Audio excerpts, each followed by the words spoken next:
Good evening, everybody. Welcome to the meeting of the Cabinet. For the public record, we have all members of the Cabinet present, as well as a number of officers, non-Cabinet members and senior officers are also joining us virtually, joining the meeting online. I do have a note of attendees and speakers, but if virtual attendees wish to speak, they should indicate with the yellow hand icon and we will pick this up in the meeting. And this meeting is being streamed live and recorded by the Council for subsequent broadcast via the Council's internet site.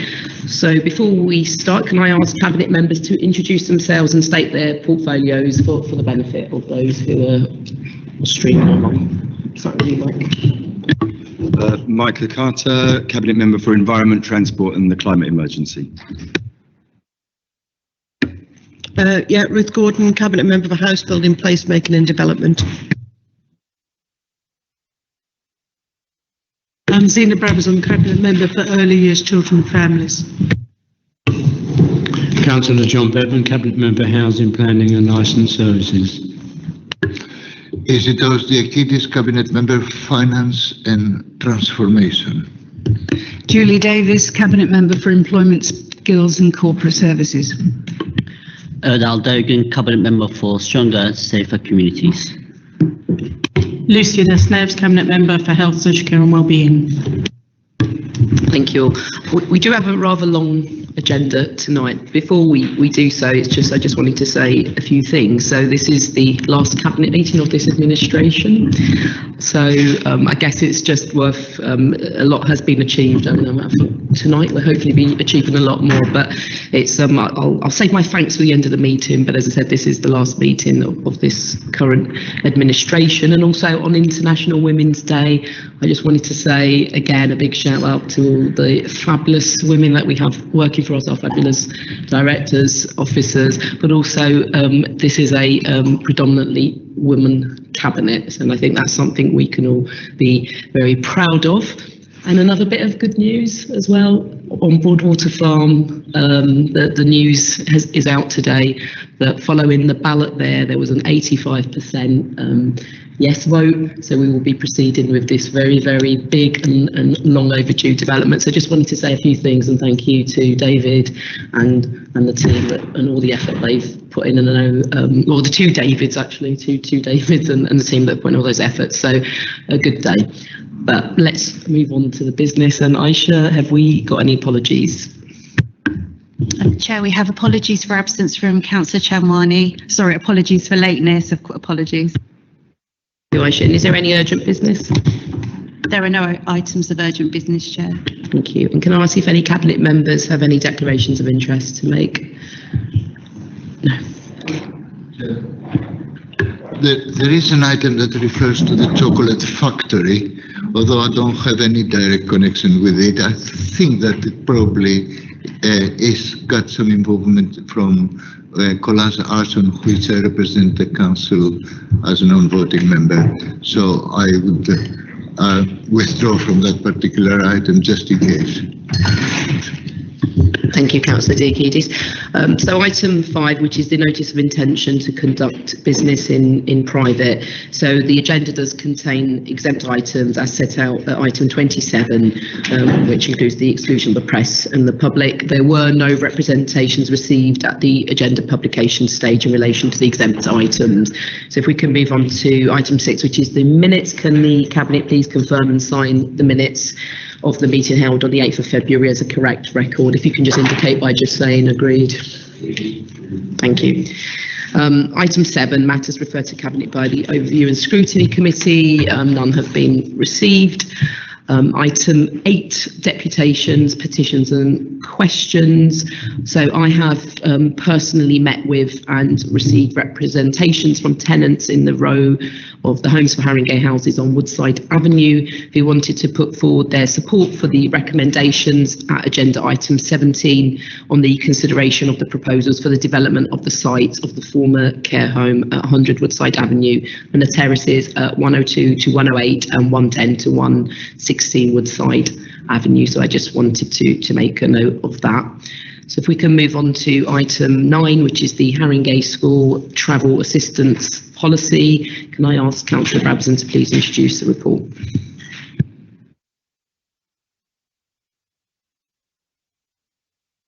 Thank you very much indeed for that. And can I say it is wonderful to have a largely women cabinet.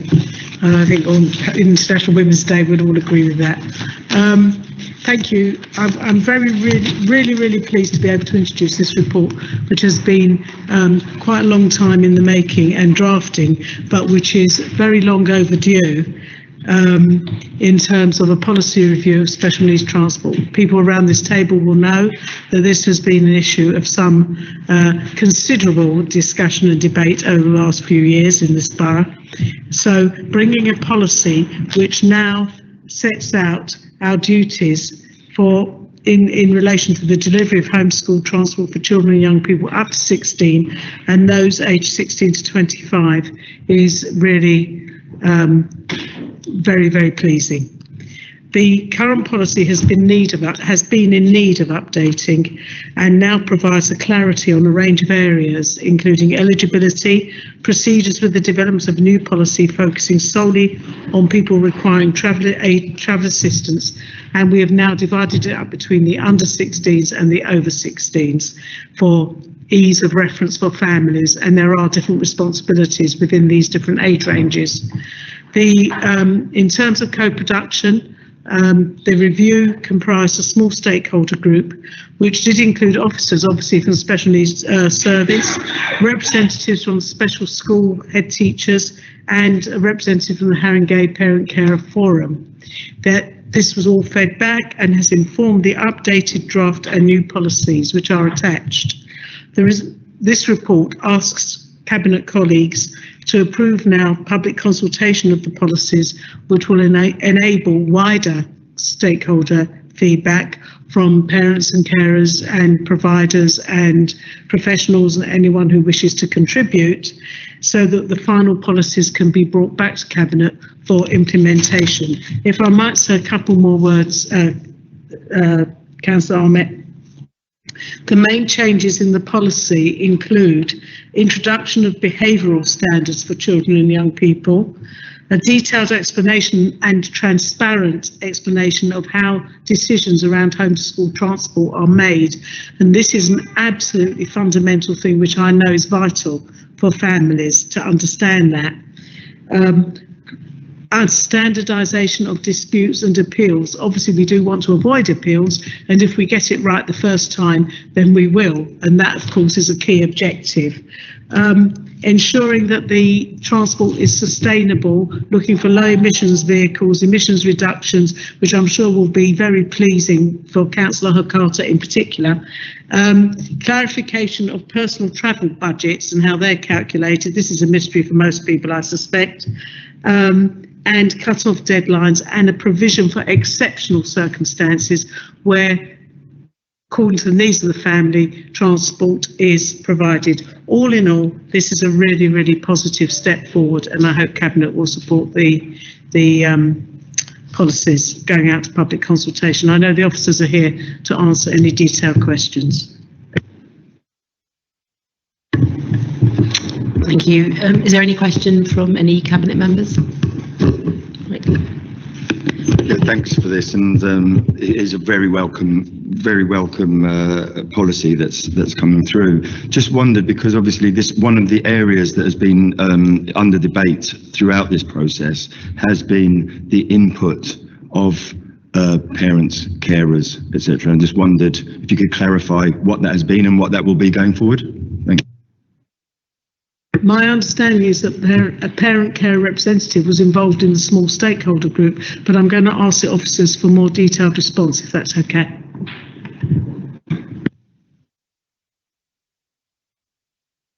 Good evening, everyone. My name is Jackie Tafarco, Assistant Director of Early Help Prevention and SEND.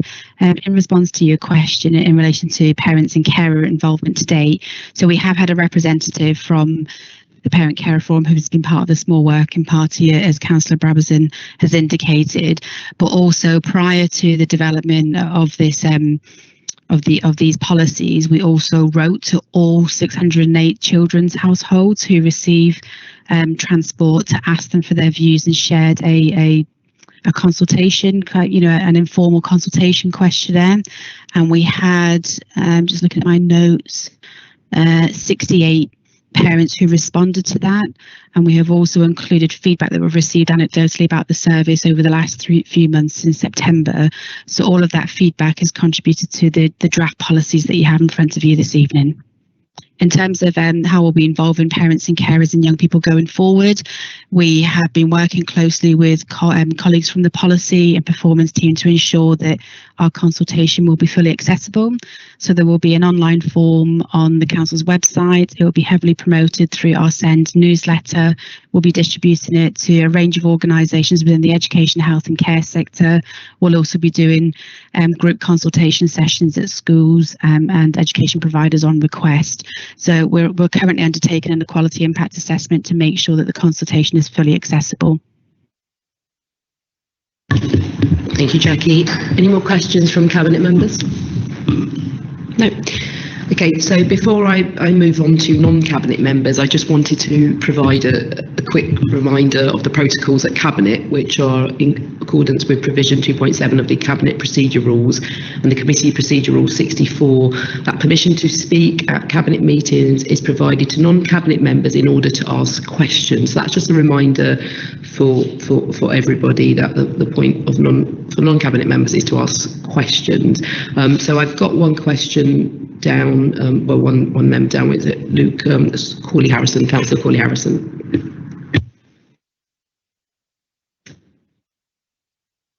Thank you, Chair. Evening, everyone.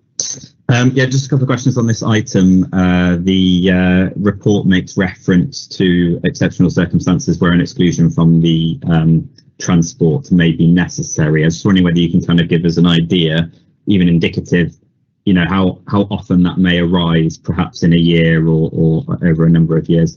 And then given the kind of the changes in government advice in respect to COVID in recent weeks and months, is the council planning on changing its guidance in respect to this and in terms of travel, especially with the the increase in case rates, particularly this week? Thank you. Those are quite operational questions, and with the leaders' agreement, I'm going to ask Jackie to reply to those so she can give you a full and detailed reply. I'm sure she has it at her fingertips. Thank you, Councillor Brabazon. So in terms of children and young people who are regarded under exceptional circumstances, of the 608 children that receive transport, 20 of those are children that do not have special educational needs and disabilities. And circumstances are based on a case-by-case basis. So a recent example is a family where sadly the father had passed away, and it's a mother with 4 children, all of them at different ages of school ages and attending different schools. And we felt that that was an exceptional circumstance to be able to provide transport for a period of time whilst that family are being supported more permanently. In terms of the COVID restrictions, whilst those restrictions have lifted because of the complexity of our young people, we have continued those arrangements. So all staff supporting young people to travel to their place of learning are still wearing PPE and applying safety regulations as per normal practice. That will be reviewed in due course. Thank you, Jackie. Sorry, the first question I think perhaps was misunderstood. Sorry, Luke, did you want to come back? Yeah, if possible, please. The first question. So you don't feel your question was answered properly, is that what I think it was misunderstood. Okay, all right. Do you want to repeat it? Yeah, so the question was that the paper refers to being excluded from transport in exceptional circumstances. Right. Disruptive behaviour and that sort of thing. So I'm just wondering how common that is. Although the useful information that you provided was welcome. Apologies for the misunderstanding. So in relation to the code of conduct, we've introduced that as a result of feedback from providers, but also from families around how we better support young people who are using our transport. And we do take into consideration the needs of our young people. So we do have young people with special educational needs where behaviour is particularly an issue. So in relation to that, it's where it impacts on the safety of others within that transport. I can count. I mean, I wouldn't have the figures to hand, but I would count that over the last year, that's been less than 10 occasions where we've had to consider how we best support those young people to travel to their place of learning. But it hasn't necessarily resulted in exclusion. It's been around work that we've done with parents to better understand the needs of that young person and look at alternative arrangements for a period of time. What the policy does is just really make reference to the fact that whilst those needs will be considered, we do have to take into account the safety of others using that transport going forward. I hope that answers the question. Yeah, that's great. Thanks, Jeff. Thank you. Any more questions on the screen? I can't see any. No more questions. Okay, so if we can move on to the resolution, which is to approve the recommendations as set out at pages 15 to 16. Is everyone in agreement? Agreed. Agreed. Thank you. Okay, so on to item 10, which is the early years strategy. Over to you, Councillor Brabazon again. Thank you, Councillor Ahmed. This is another report which I'm delighted to bring, and again, especially on International Women's Day. And this is an issue which has been also around the council for many years, and which has now, we finally do have an early years strategy to put out to public consultation. There's been a gap. I would be the first to say this has been a gap for many years, and I've been around the early years working groups and stuff for a long time. I'm sure I don't need to tell anyone here, but I am obviously going to say it in public, that the early years experiences of a child will influence can influence their development and outcomes in life. There's a massive literature about the first 1,000 days of life, about early development, brain development, neurological development, and all the other things which influence a child's experiences. And that means that it is vital that we do provide high quality early education and childcare. And this strategy is designed to set the framework for us to continue to do that, because we already do that, but also to draw in other strands and threads which contribute to the strategy. Early years was often described as a wicked issue. Some people here may be old enough to remember that in social policy terms, meaning it was deeply cut across myriad services and was very complicated, and therefore most government departments didn't want to deal with it. Happily, we have moved on from there. But when we provide high quality early years, we are thinking about early intervention for children with special educational needs, about family support, around childcare for working parents, around parenting skills, health interventions, and all of these factors and many more contribute to the strategy. Haringey has a really strong record in directly providing high quality provision through our magnificent nursery schools and through our support to all in our nursery classes and to our private and voluntary providers. 99% of our settings are graded good or outstanding by Ofsted. So the strategy to shape and strengthen the service, which supports children, parents and families, is long overdue. And the aim of the report now, this report, is really the first step. If you agree the draft strategy tonight, then it will go out to public consultation for further refinement. The report sets out some of the key criteria in paragraph 6.4 and onwards. So I won't go into them now, but I would ask you please to support the strategy and the work behind it, which will be leading to further reports to Cabinet about our early years review and how the service is shaped as we go forward. Thank you. Thank you, Councillor Brabazon. Is there any questions from the Cabinet on the strategy? Councillor Kazza. Thank you, Councillor Brabazon. We've had many conversations about early years and the importance of early years, and the idea that we build a borough for children and the rest will follow. And obviously, having a strategy like this is absolutely essential. What I noticed in the report that there's a 90-day consultation period, which is a really extensive consultation period, and obviously we are always trying to ensure that our consultations are as effective and as far-reaching and reaching as many people as possible. I just wondered, obviously that it kicks off in May, are there any sort of nuances to the consultation that we hope we'll be able to reach as many people? Thanks. I will ask Nick Hewlett, who's the lead officer of this, to comment, but obviously we do want to reach communities who are claimed to be hard to reach, but aren't really that hard to reach, as the leader has demonstrated in her work with the Somali community. There is an event for the Somali community, I think, coming up about early years and special needs, and I'm hoping that the consultation will certainly be rolling out events like that to get people's responses. But I'll ask Nick to talk in more detail about that. I'd just like to say that we have a bid in at the moment, government, for 1.2 million for a family hub project. I don't think as of this meeting we have heard, but if we are successful enough, we will implement, and if not, I think we'll do it anyway. Thanks, Councillor Babson. Hello, everyone. I'm Nick Hewlett. I'm the Principal Advisor for Early Years for Haringey. Yes, I think, I think we wanted it.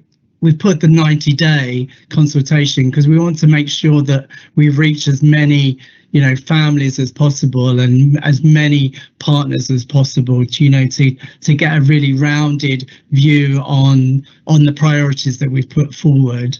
So I think, and reaching out to, as Councillor Brevin is saying, we're doing an event with the Somali community hopefully on the 29th of March, and we're also going to be reaching out to other communities that, not, as you say, not necessarily hard to engage, but we want to engage and make sure that they are accessing the services that we provide. And and as I said, it's really building on a lot of the strengths that we're doing in Haringey already. So, and a lot of the work I also want to say is we're not going to necessarily wait until May.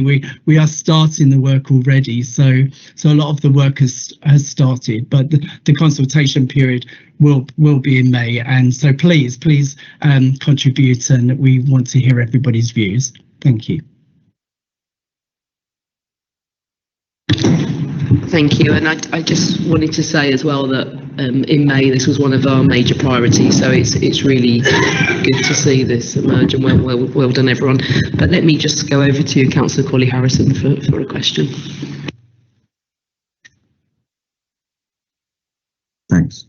Thanks, Chair. A couple of questions that follow along similar lines as Mike, but first, the kind of the background references the impacts of COVID, disproportionate impacts of COVID, actually, depending on what cohort you're from. But it doesn't sort of touch on contingency plan if services are to close again, for example, a lockdown or something like that. Do you have plans for if there's a future wave that would result in any future closures? And then, like I say, similar to kind of Mike, but in the document it says on one of the pages that you will establish stronger relationships with families to influence the shaping of services. Perhaps you can confirm how you envisage that happening, how that will manifest itself. And then there's specific work to engage with Turkish, Kurdish, Somali, just reference, and Jewish communities. Was there a particular reason for picking those communities rather than the other communities that we may have in Haringey, Polish, Latin American, etc.? Thanks.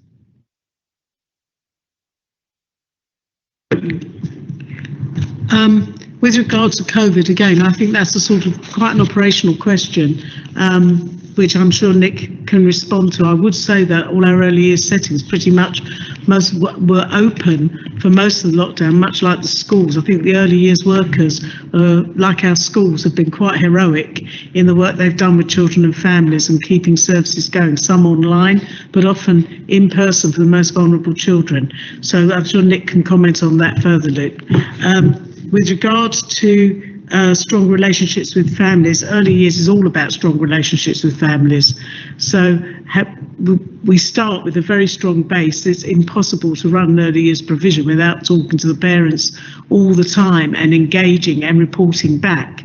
That's what makes it such a fantastically rich and important service in laying foundations. And I'll ask Nick to talk about further work that's being done to extend that through early years, early help and children's social care.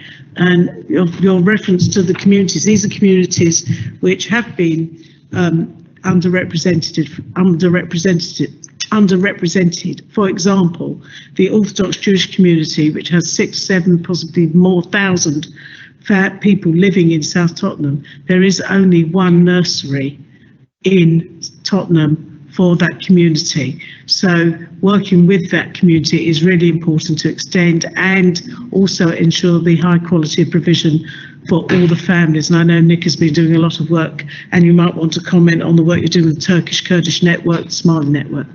So I'll hand over to Nick. Thanks, Councillor Braxton.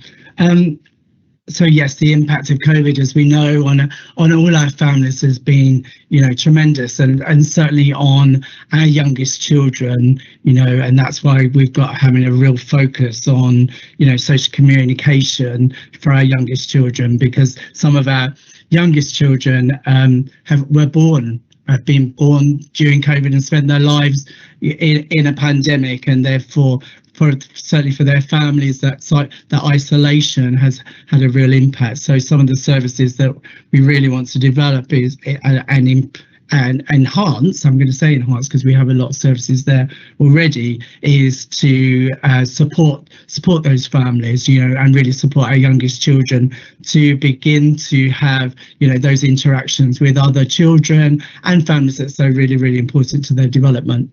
As for contingency plans, as Councillor Brabazon said, COVID has been a real roller coaster for all our schools and our settings, our nurseries and our children's centres. And what we have been doing is we do plan in advance. So yeah, I mean, we have stayed open, and I think that's probably has always been our contingency plan, that we will remain open. We see ourselves as a frontline service, and the local authority children's centres and nurseries had stayed open all the way through the pandemic, as well as our schools, and we provided support for our most vulnerable children and key worker children. And if there was any second wave, we would continue to do that. So that and we very much quickly moved from services that were face-to-face to online, and then back again to face-to-face. So I think we're very well prepared for any eventualities.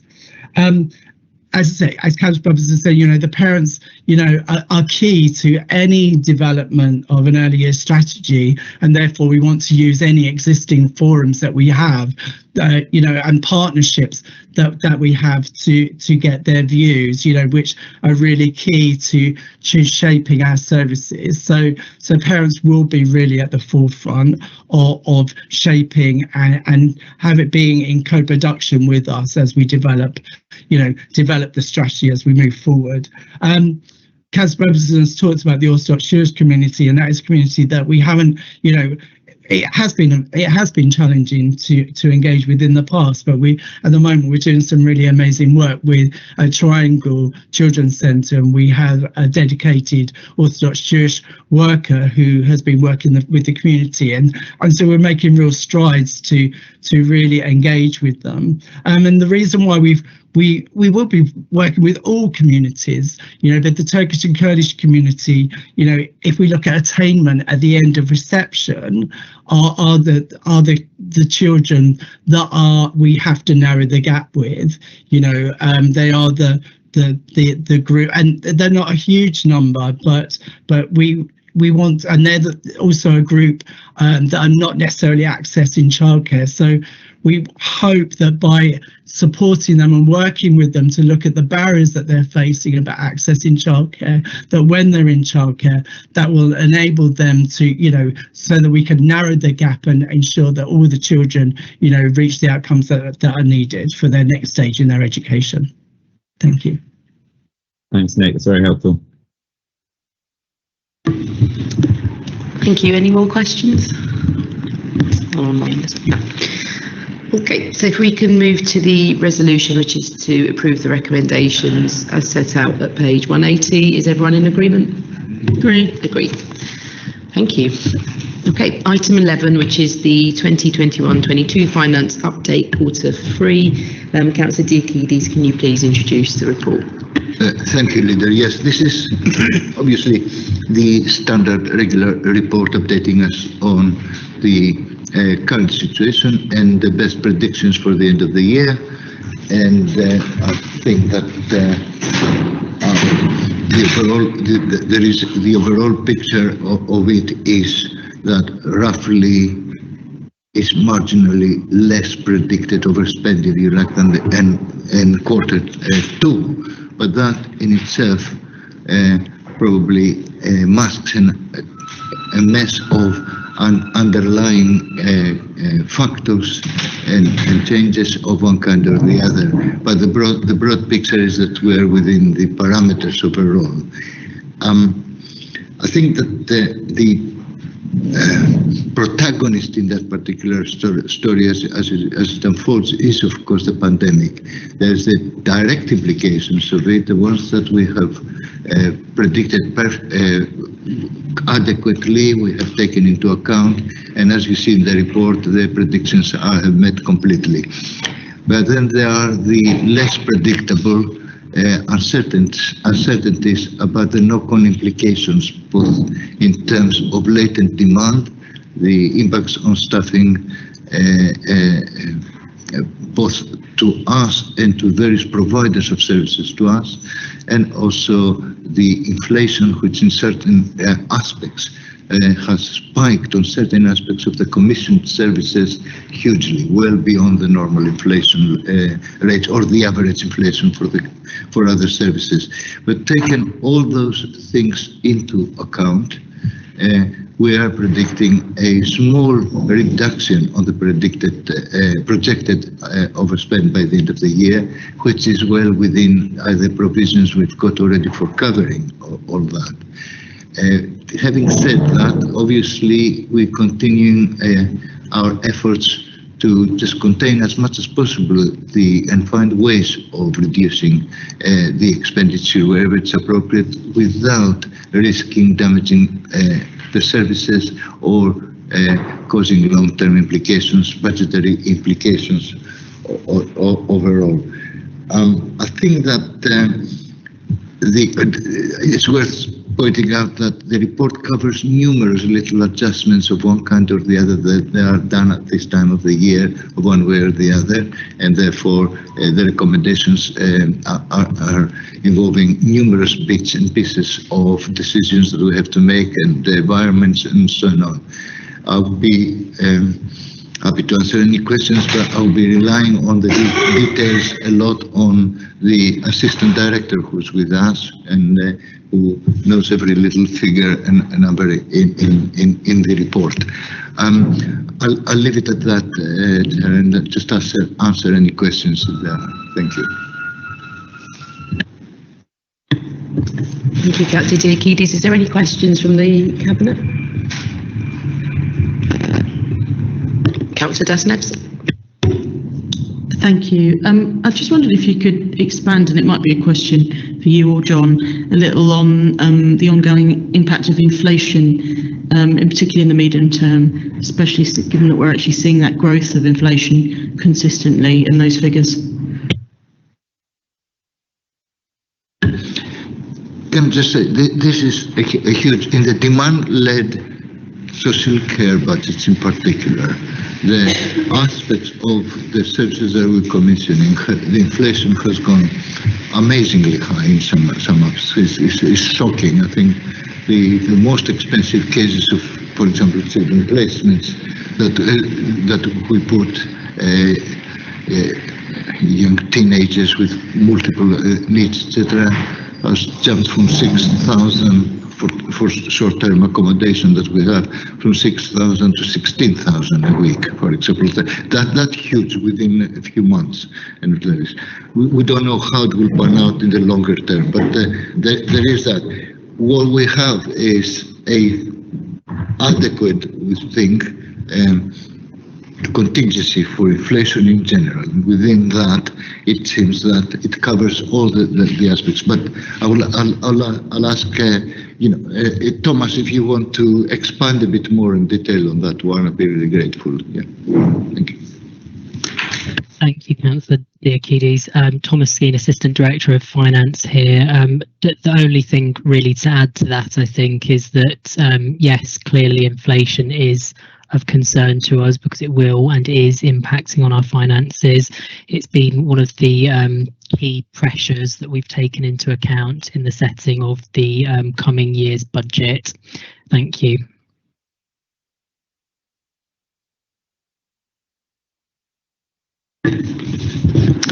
Thank you. Any more questions? No. Okay. Councillor Corley-Harrison. Thanks, Chair. Councillor Diakidis, you just touched on the impact of COVID, so I'm just wondering how confident the council is that you'll receive the government funding that's set out in page 214. And then just on a couple of the further line items, so saving PL13, which is from the Parking Transformation Programme, envisages savings from 100% CPZ coverage. But my understanding, and forgive me if I'm wrong, my understanding is the revenue from CPZs can only be spent on the CPZs themselves. So I'm not sure where the savings come in. And also how we can get to 100% when there are some areas that have rejected CPZs. And then saving PL20/25, the one on 235, I know there's a number in this range. That's currently rated amber, but the policy's been abandoned. So I'm just wondering how that can still be amber rather than being moved to red. Just let me know if you need the references again at any point. Can I just refer these questions because they are the very technical. I don't want to put my foot in it and say the wrong thing. I've got all the, being briefed. But either the director or the deputy director, if you could really respond. Thomas, if you could really cover this. I hope you got the questions. Yes, thank you, Councillor Diakidis and Corley-Harrison. So to take the first part of the question first on the COVID-19 funding, how confident are we that we will receive the full funding to offset the direct cost in the current year? That is our assumption. That was our assumption in the previous year, and it held true. You can see in the table in 2.1.4 that we have the position has improved incrementally since the previous quarter's reporting. So yes, that is our position. On the savings which you've referred to, I'm afraid I don't have the precise detail on those two other than what's set out in the report. I think as a general point, this is why we report on our MTFS savings. A set of assumptions are made when they are approved, and then this is reported on in the quarterly reports here to Cabinet. I can see that Stephen McDonnell is indicating, so he might want to add something more to that. Thank you. Good evening all. Just with regards to CPZs and income, yes, any additional surplus as a consequence of income generated through those CPZs is ring-fenced to transport projects. I suppose what we need to remember is that also includes concessionary travel, the cost of concessionary travel, which is in the region, I think, of about £13 to £14 million a year. So consequently, we're always in a situation where we're in a net spend situation. Thank you. Thanks, Stephen. That's really helpful. The third point, get a written answer on 2020. Sorry, did everyone hear that? No. Can you just repeat that, please? So my third question relating to saving PL 2025, just wondering if I can get a written response then on why that's amber rather than red, if that's okay, from whoever the service lead is. Okay, is that okay? Yeah. Okay. Thank you. I don't think there's any more questions on screen, so if we can move to the resolution, which is to approve the recommendations as set out at pages 212 to 213. Is everyone in agreement? Thank you very much. Councillor Chamwani has joined us just in time. So moving on to item 12, which is Road Danger Reduction Action Plan and Investment Plan for 2022 to 23. Councillor Chamwani, can you please introduce the report? Thank you, Leader, and apologise for my lateness. So the Mayor has set an ambitious target to eliminate all road deaths by 2041. It's known as Vision Zero, and so the target is to get to zero deaths. We have put together a road reduction action plan, and it uses something called the Safe Systems approach, which is endorsed by ROSPA, the Royal Society of Prevention of Accidents. We've identified several things that are in this report. The first thing is obviously the infrastructure of our roads and how we can make them safer, but it also looks about how our practices could be safer as people who drive vehicles as a council on the road, and also how we will challenge some of our contractors and how making sure that they've got the right standards that are not mandatory but should be there as good practice. In here as well in the report, we are looking at ensuring that we will start to introduce more zebra crossings across the borough. And just to give you an update on some of the stuff that we've done, last year we introduced 5. This year we have just finished consultation for 4, and we finally, after 10 or 12 years, finished the junction crossing at Downhills Way, Lordship and the Roundway. And so these are the sort of things that we're hoping to do. So I'll leave my comments there and take any questions, Leader. Thank you very much. Is there any question from Cabinet members on the public part of this report? Because there is an exempt part as well. No. Okay. Councillor Corley Harrison.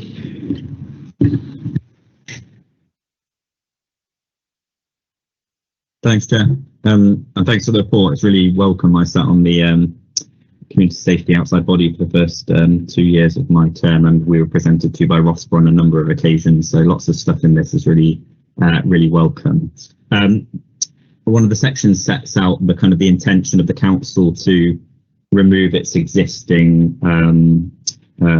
higher than 20 speed restrictions and bring them down in line with 20 miles an hour, which is very, very welcome indeed, as the council previously said that they were at 30 because they believed them to be safer at 30 than at 20, which is obviously nonsense. Can you give us a timeline for when this is going to happen? Because I couldn't see that in the plan. Can you commit to that happening this year, for example? And then also, I couldn't see reference to an investment programme in regards to a greater rollout of drop curbs or level footways, particularly with tactile paving crossings and street corners, which would certainly come some way to making crossings safer and more accessible for our most vulnerable road users. So just wondering if that is somewhere else or is being considered at all as well. Thank you. Okay, so in answer to your first, I'll take your last question first, actually. So the drop crossings and our kind of highways and pavements are seen in 2 other reports. One of them is the Walking and Cycling Action Plan, and the other one is the Highways Investment Plan that came to Cabinet member signing yesterday. And I was really expecting you and hoping that you would come to that, but you didn't. So, but if you have any questions on it that you were hoping to ask, then please feel free to email me. In terms of the 20 mile per hour enforcement across the borough, there are some of our roads that are not Haringey Council roads, and there are some of them that are TfL roads, and then there are some that are our roads, but we need to get TfL permission because it affects bus routes and it will affect traffic flow. So it's not kind of without will, it's making sure that we get all of our stakeholders, and TfL being an authority stakeholder, on board. So I can't give you a timeline on that, but I can say that TfL themselves are now starting to reduce the speeding on their roads, and in our borough we've seen the Roundway go from 40 to 30. Personally, I think they should go down to 20, but it's a move in the right direction. I think we're finally getting them on board that the bus routes don't take priority over people's safety, especially if we're trying to meet Vision Zero from the same authority of the GLA and the Mayor.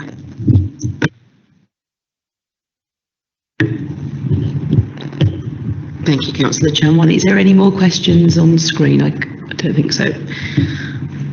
Okay, so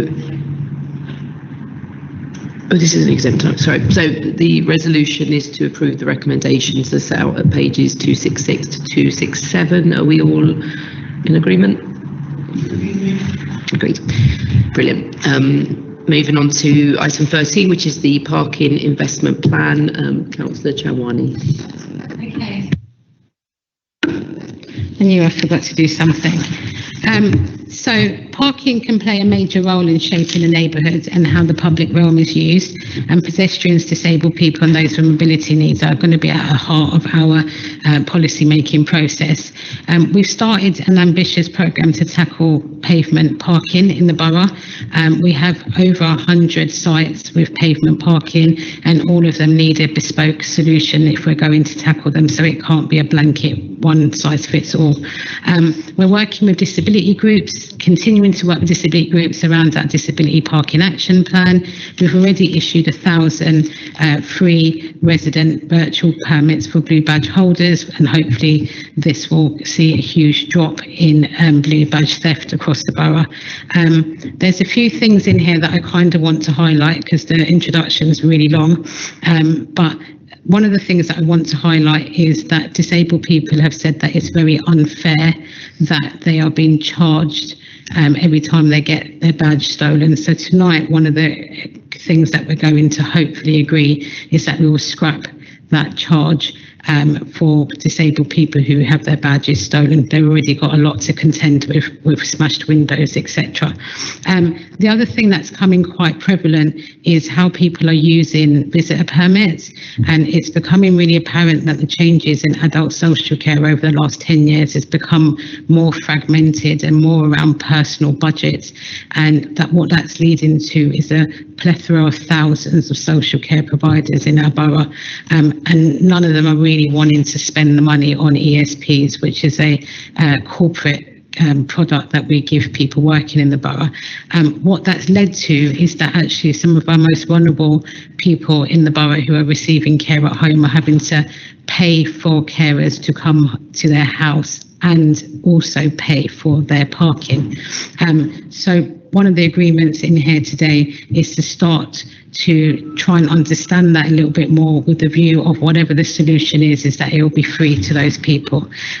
Also in here is the continuation of rolling out the dedicated bays and the continuation of extending the bays so that they're the right size so people can get their wheelchairs in and out, and that's legal DFT size. And the last thing I guess I want to point out, because there's a lot of stuff in here, is that we are listening to residents who are living around car-free developments, and what we're seeing is whilst those residents who have moved into those developments don't have parking in their block or in their estate or whatever it is that's been built, they're actually using visitor permits and then parking in residential streets that already have parking pressure. So I think when myself and Councillor Carter have spoken about this, it defeats the objective of a car-free development. And so what we're really looking at here is to start the process with our planning colleagues and our strategic transport colleagues of looking at this again and finding a solution that does actually reduce people owning cars. I will leave my comments there and take any questions, Leader. Thank you. Do Cabinet members have any questions? No. Councillor Corley-Harrison.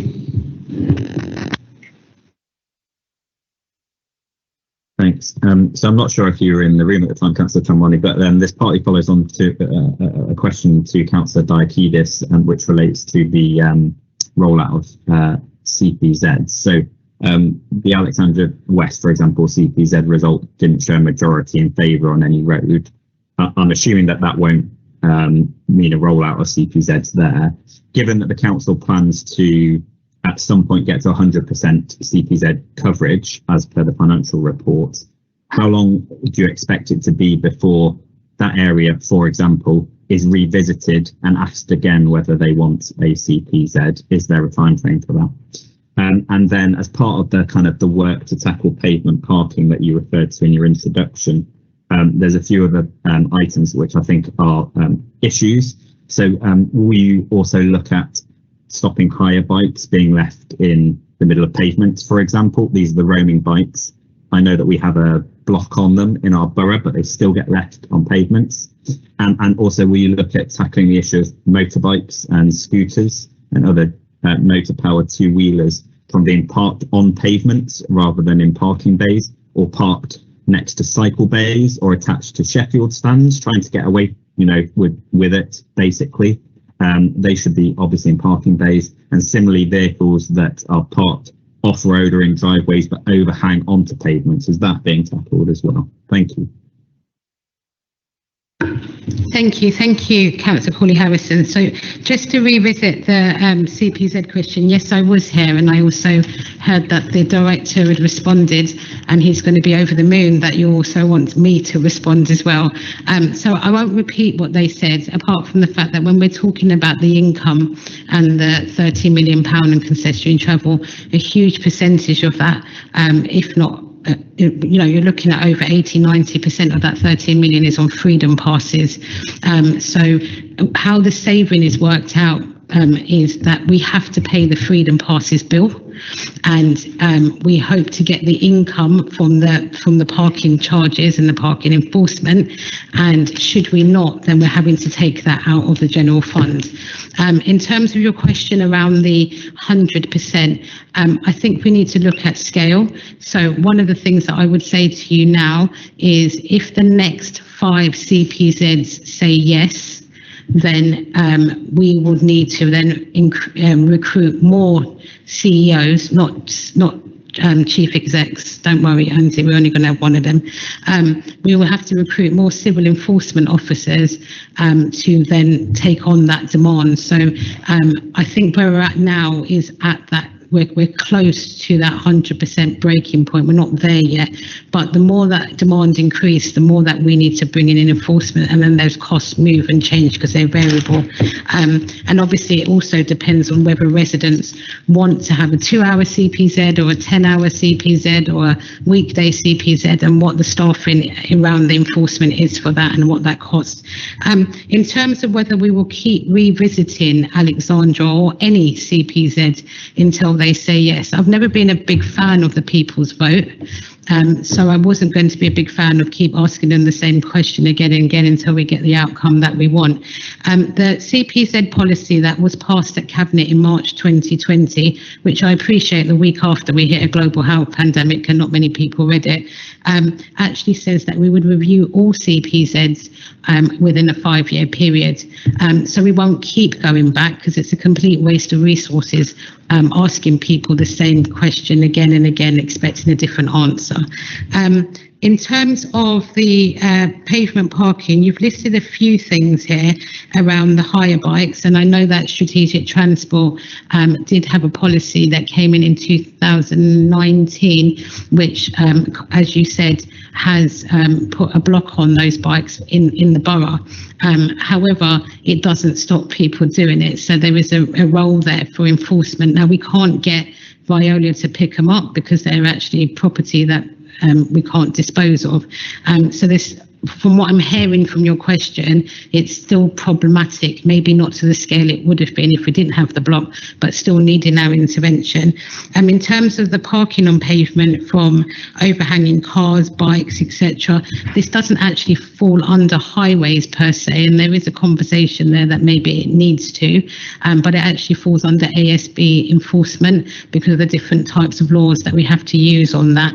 And what I can do is a written response is to let you know how many of those cases we've dealt with over the last 3 or 4 years. I don't want to just say last year, because that's quite low because of the COVID pandemic and how that enforcement team had to do other things. I hope that's answered your questions. Thanks, it has. Perhaps a discussion starter for future months or something. Sorry, Councillor Paulie Harrison, you're not, when you come back on your questions, you're not very clear.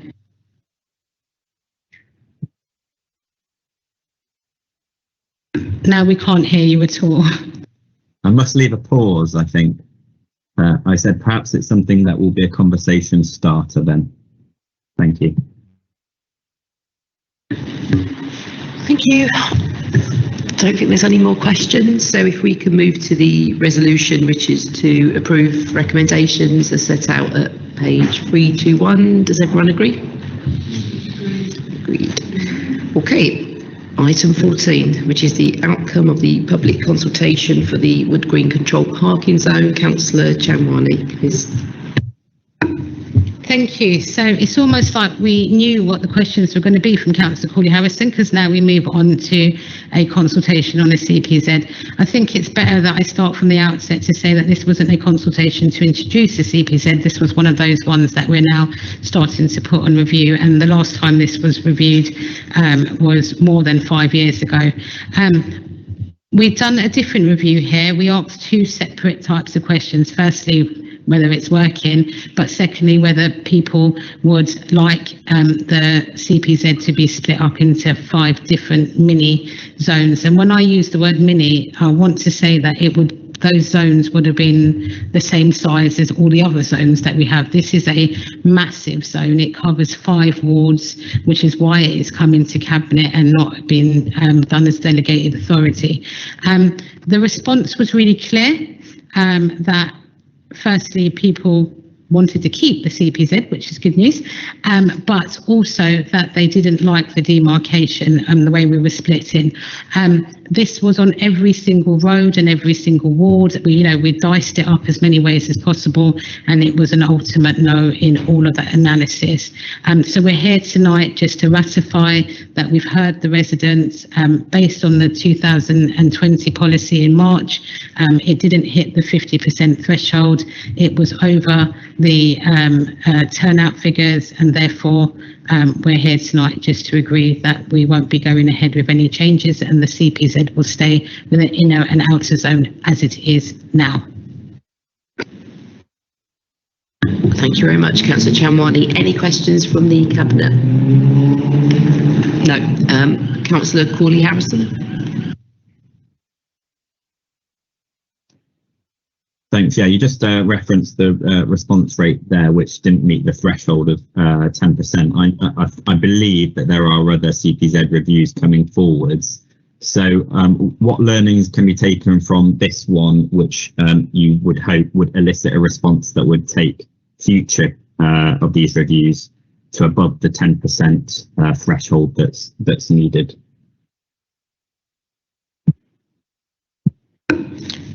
So the first thing that I've learned from this is when it's up for review again, to make sure that I don't hold this Cabinet portfolio, because it was very stressful. I don't really want to draw any other lessons to it, just because it's a very unique CPZ. It covers 5. I mean, it's practically 1/3 of the borough, and the rest of them are in line with the usual DFT guidance for about 30 roads. But of course, there's always lessons to be learned. There was ways that we need to change the engagement, not just on this CPZ, but actually let people know. I mean, when I went around Alexandra during their CPZ, as you know, people had window posters, not saying we love the NHS, but no to CPZ. And so we've obviously not explained to them that we were just asking them if they wanted it.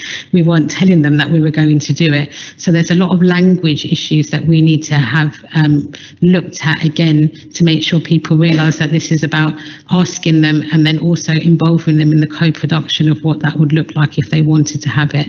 So they're the lessons that I think as a Cabinet member I will take away from this and all the CPZs we've done since COVID.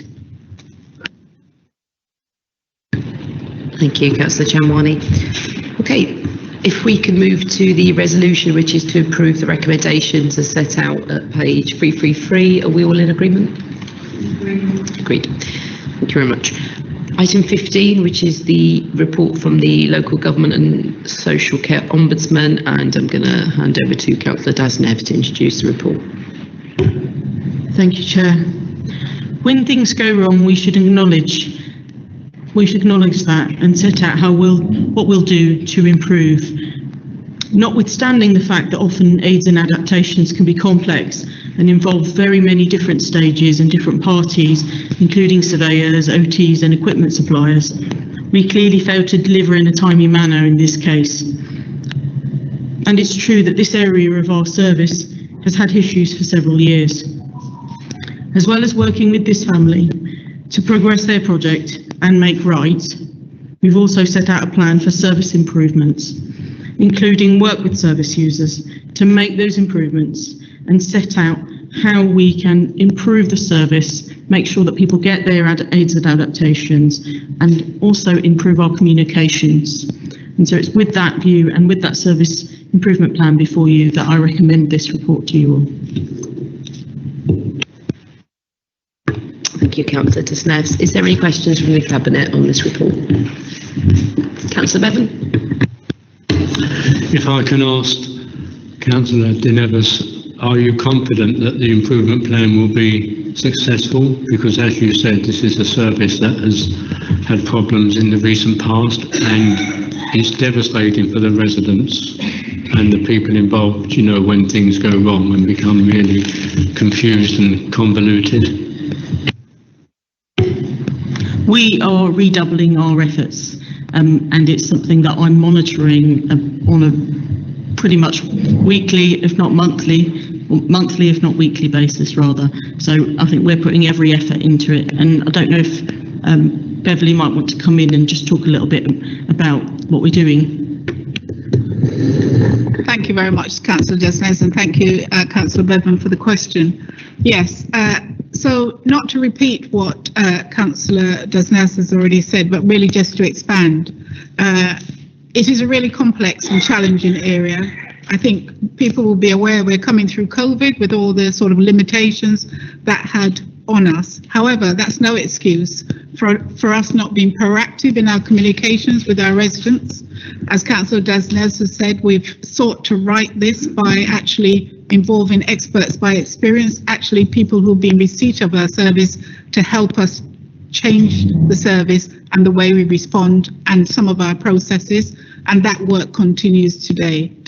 There are obviously workforce capacity issues when we talk about occupational therapists, when we talk about surveyors. We've done some dedicated work to look at how we can regrade in-house surveyors to make the offer more attractive. On the back of that, we've been able to attract some additional staff to that service. Similarly, for occupational therapy, we've been able to resource that capacity. There is also something around performance management. And certainly together with the rest of my team, management team, we're very clear that we need a sharp focus on how our team, our staff and ourselves are actually responding to resident needs. And that is frequently monitored. And there's just something about the system and the support of our sort of client information system and the changes we're making to that to support increased tracking and monitoring, which will all aid going forward. So there's obviously a lot of work to be done. There are some issues around supply that are sometimes outside our control, but we will continue to do everything we can to support an improvement in the service delivery to our residents. Thank you. And just to come back in, there's plenty on here that's on us, and we know that we need to get better, so absolutely. But I think it's also important to note that there are a lot of pressures that are out there in the sector that Beverly's alluded to, which are about the supply of equipment, which are beyond our control. And so then I think that's where the proactive communications that Beverly mentions come into play, because then we have to tell people as quickly as we can and be honest and upfront about that when it's not under our control. And there's quite a lot that isn't, especially when we're ordering in highly specialised equipment that needs specific adaptations for individuals themselves and their homes. Thanks. Obviously, this is a particular case that cuts across adult services and children's services, and I'll just ask you, Beverly, to, if I might, this year, to comment on some of the work that's being undertaken now with children's services to, in response to this and the learning that has to happen so that we don't get caught like this again, given the fact that for many families, aids and adaptations is actually so critical in how they can mitigate the issues that they face. So could you just comment on some of the changes that are being implemented as services work together? Thank you. Thank you very much. A really pertinent question. So we've certainly working to improve the links between adult services and children's services. So the head of service for adaptation attends the children's DMT. We have list of cases that are just focused on children and families. We've taken on board a suggestion that came, I think, from yourself to have paediatric occupational therapy, and we're actively seeking to see how we can bring that on board. And we have involved the families of children in our sort of improvement plan, taking their perspective, inviting them onto our panels where decisions are ratified, so we can actually see that what I call the individual family's perspective, as well as the professional technical assessment. And I think all of that will support both the interface within children's services and the outcomes for children and families. Thanks. Thank you, Beverly. Any more Cabinet members? No. Councillor Corley-Harrison.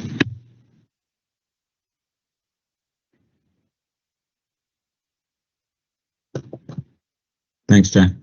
I was wondering whether you can confirm the date the draft LGO report was handed over to the council, and that you were made aware of it as Cabinet member, and indeed yourself, Leader.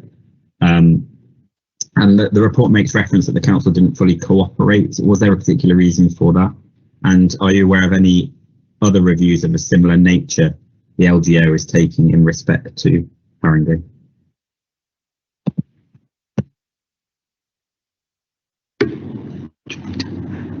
Sorry, Councillor Corley-Harrison, if I understood your question correctly, I think you're saying that you intimated that the LGO suggested that officers didn't fully cooperate.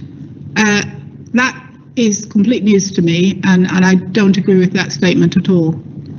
So I'm not sure if we're talking about the same report. Councillor Corley-Harrison, I wonder if I could check, is this the correct, because there's two LGO reports on the agenda tonight. Perhaps I took part of, I've got it down as report point 24, but I can see that says the guidance says any assessment or review should need. So perhaps it is the other report that I jumped to. The other questions stand on this particular report though. Can you just repeat the other question? Apologies.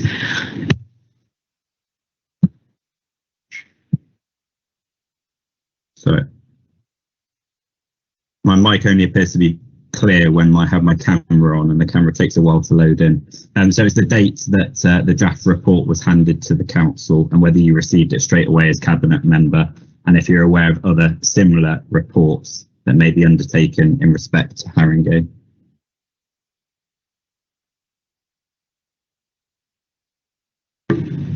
So again, just to clarify the question, the report was published on the 9th of December 2021.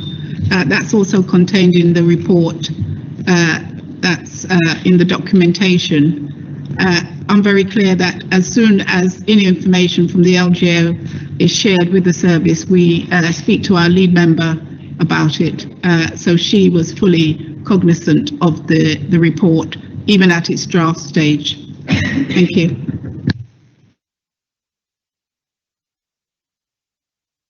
Is that okay? Sorry, yeah. It was whether there are any other reports councillors aware of. Okay.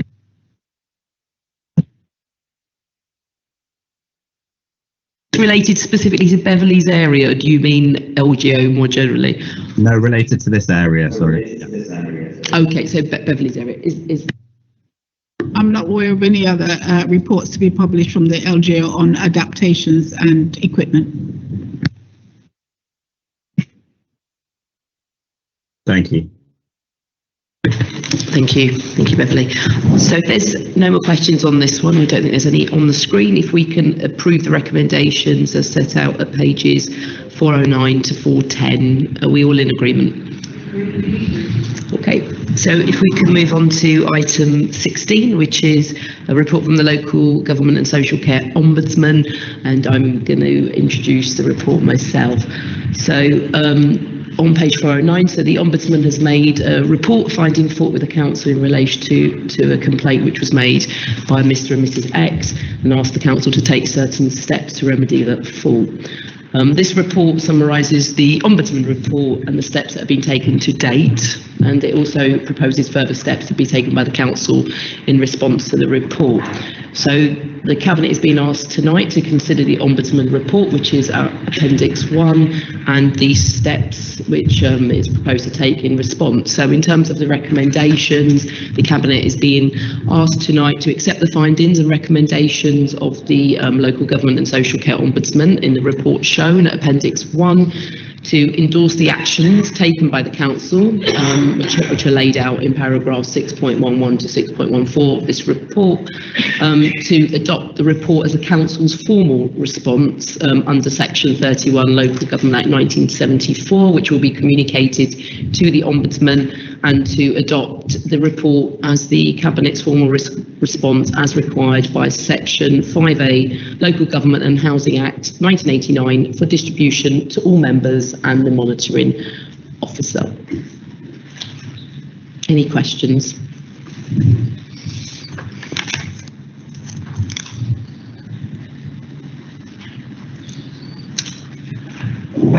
No. Okay. Councillor Corley-Harrison.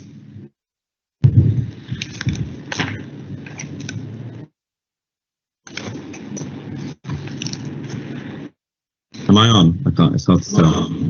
You are, yeah. Sorry. So this is the question that I just have to make.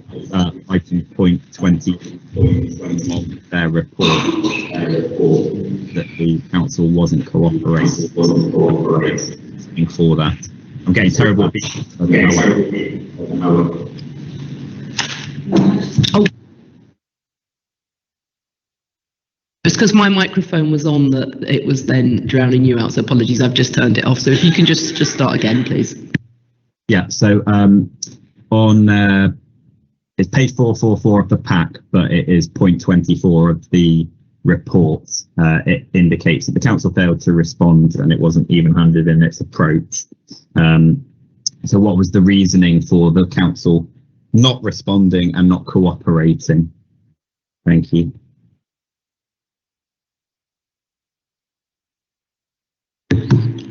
I'm going to hand over to one of the officers. I wasn't there at the time, but my understanding is that there was one email from Mr. X around April, which wasn't responded to, which obviously wasn't right. We should always be responding to emails that we receive. I couldn't necessarily give a reason, but what I would say is that in relationship to the site, obviously the plans for the site were very much in flux.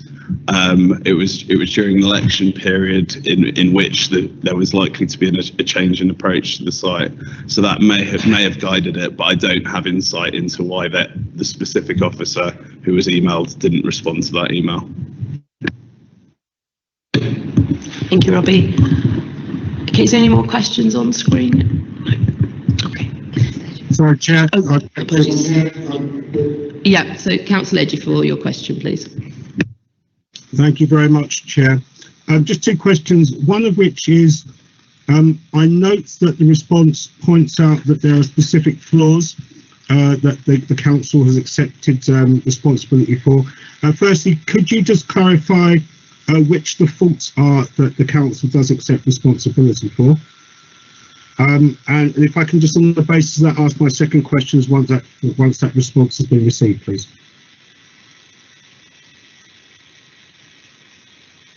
Sorry, did you say you're going to hold on for your second? Yeah, it depends upon the answer. That's okay, Chair. Okay, all right. Do one of the officers or the legal officer want to pick up on this one?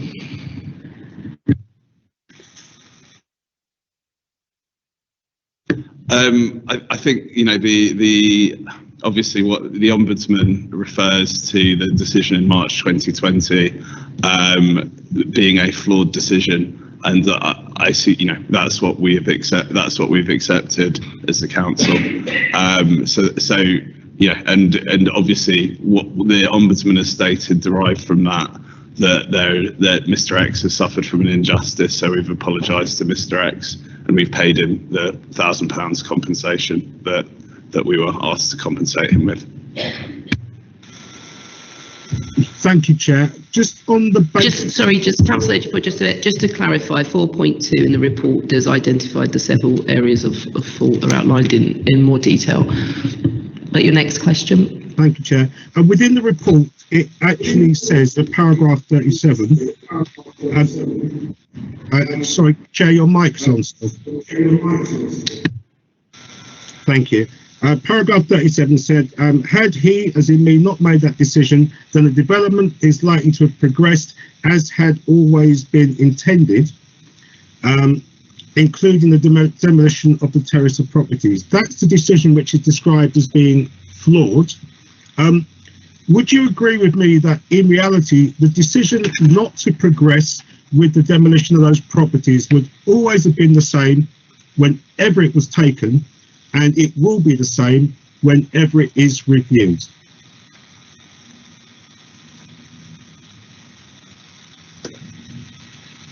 So, Councillor Edgeworth, there is an item number 17 where we do look at the reconsideration of the proposals. So I'll take. As we were required to do by the local ombudsman, we were required to look at them, and we will be looking at them at item 17, which is next. Thank you, Chair. I'll hang around for that. Thank you, Councillor Edgeworth.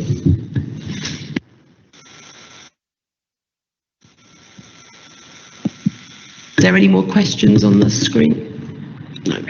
Okay, so if we can go to the resolution, which is to approve the recommendations as set out at pages 435 to 436. Are we all in agreement? Okay, thank you. So if we can move on to item 17, which is the reconsideration of the proposals for the development of the site of the former care home at 100 Woodside Avenue and the terraces at 102 to 108 and 110 to 116 Woodside Avenue. And I'm going to hand over to Councillor Gordon to introduce the report. Thank you, Chair.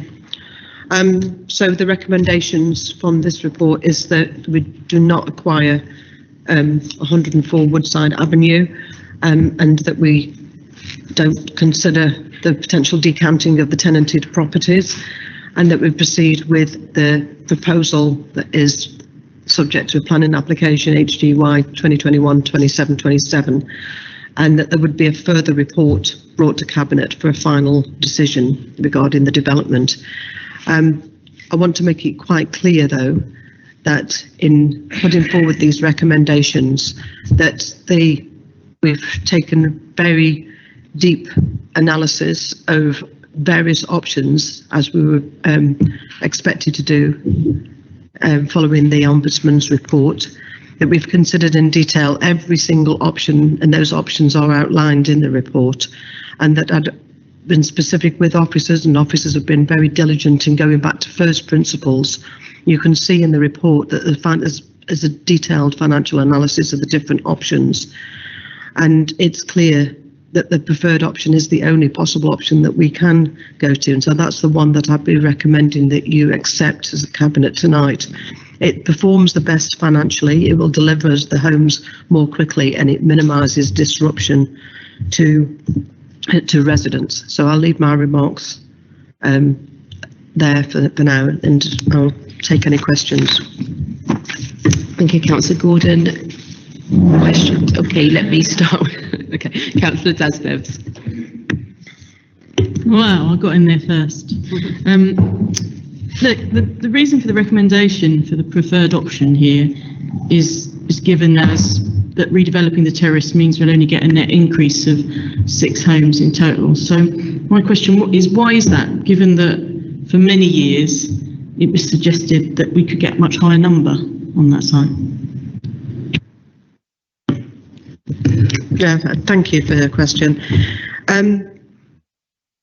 Yeah, I think the thing is that we can only get an extra 6 homes on that site if we considered the demolition of that terrace, and that's because we've having looked into it, there would be overshadowing issues that if we built higher, and that would cause problems, daylight and sunlight issues and so on. And you're absolutely right, there was a period when the council thought more homes could be delivered.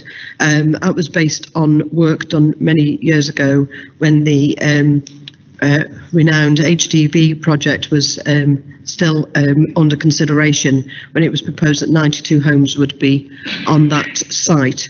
I think that was not a clear consideration, that detailed plans hadn't gone into at that stage, and these plans, it couldn't be predicated on that amount of homes. There is the issue of a mains waterway underneath the site, and that is one of the problems why we couldn't build the 92 homes on there. I'll maybe ask the officer to fill in any extra details on that. Yeah, I think the mains waterway was clearly an issue. I think the other issue is that, securing sufficient amenity space, play space, plant space, car parking, and a large enough access road for refuse. So I think as detailed design work carried on with the site, it became increasingly clearer that we could deliver fewer homes. And I think we got to the point where actually, if we demolish a terrace of 8 homes, we can only really land a 3-storey building in there, which would put 14 homes in its place. So it's a net 6 additional homes. You're absolutely right, Councillor Dusness. Thank you. Councillor Dewan. Thank you, Leader. So I've just got one question, but there's a couple of points. So can I just be clear on how you have created the financial case? Firstly, how have you treated the already acquired home at Woodside Avenue in all 3 of the options? Secondly, how have you treated the council's existing income from the terrace? And thirdly, how have you established the private sales values across the scheme? Thank you. Thanks. So, as I say, we've gone into a lot of detail. I'm going to ask officers in a moment to come in about some of the more technical aspects of how you calculate net present values. It's slightly beyond me, but we have calculated the values looking at the development over a 50-year period. When we've compared all the different options, we have assumed that the 2.15 million that we paid for 106 was not counted in that, because that's, we've written off that cost, if you like. For options 2 and 3, we've assumed that the council will lose income from the 7 existing terraces, so that has been built into the costings, because obviously they wouldn't be there. And the private sale values are based on Red Book valuations, using independent valuer Carter Jonas. I'd ask the officer if maybe to add to any of those issues. I think you've covered it perfectly, actually. I think that's absolutely clear. Yeah, it's based on net present values, and all of those points you've covered are absolutely right. Thank you. Just working around the room, was there anyone? Right. So, Councillor Diakidis. I think my feeling is that it's the right decision overall, but of course I'm a councillor and I want to make sure as well that the decision and the progress from now on will be done properly, and we can be assured that lessons have been learned from whatever criticisms. The Ombudsman's report itself paints a rather unpleasant picture, let's put it that way, about procedures that probably need to be updated very soon, about not necessarily following the procedures properly, about questions about due diligence, etc. Now, the report is trying to address quite a lot of that thing, but just want to ask you, what assurances, further assurances, can you give us all that we're not going to have the same type of problems in a few months' time, or in a year's time, or 2 years' time? with this particular project?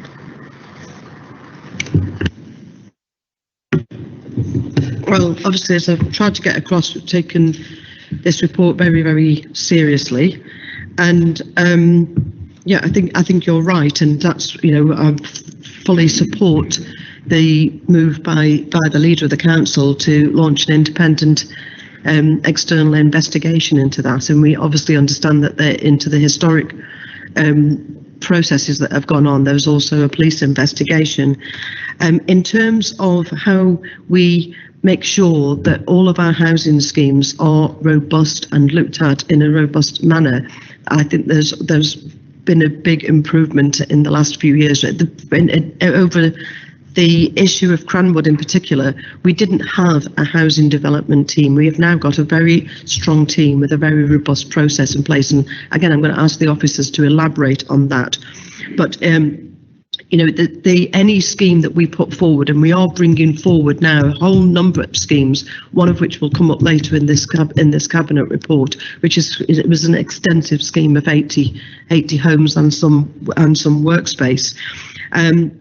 Those all go through the various gateway procedures, and at each point in time there are checks and balances, whether that is when it's coming to the cabinet or going through the internal boards that take place within the council corporate structure itself. In addition to that, every time it comes to a cabinet decision, that will be, of course, subject to scrutiny, subject to call-in, and so on.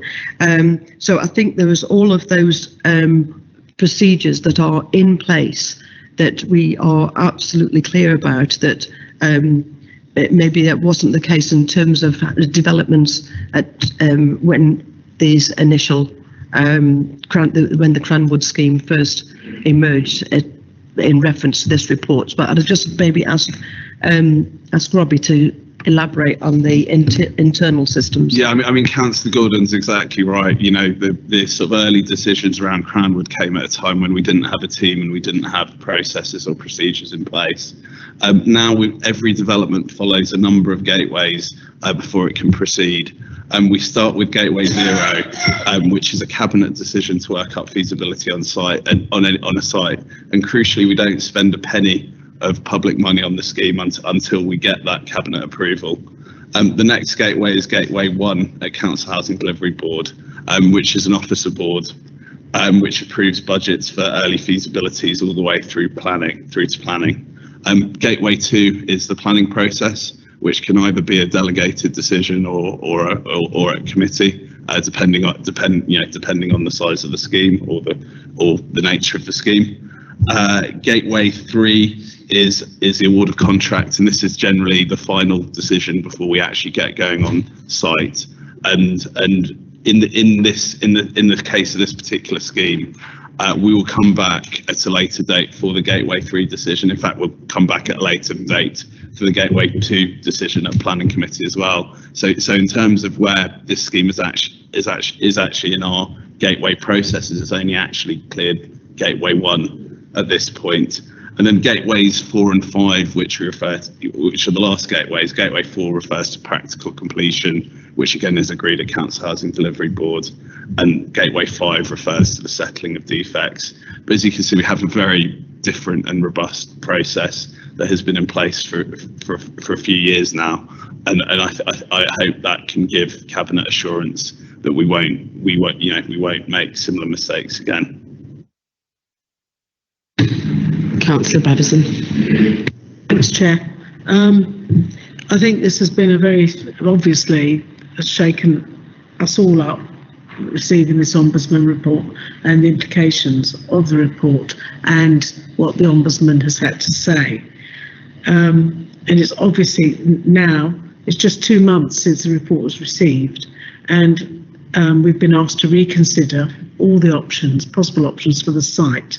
So I want to ask how you were able to consider these all possible options in such a short period of time, and how we can be confident as a cabinet that this has been done genuinely with the open mind that is required, particularly as the reconsideration is leaving us with the recommendations in the same position. So I'm not sure, Councillor Gordon, this is one for you or want to be past the officers who have done a lot of the work, but this is obviously very vital that we know that that work has been done.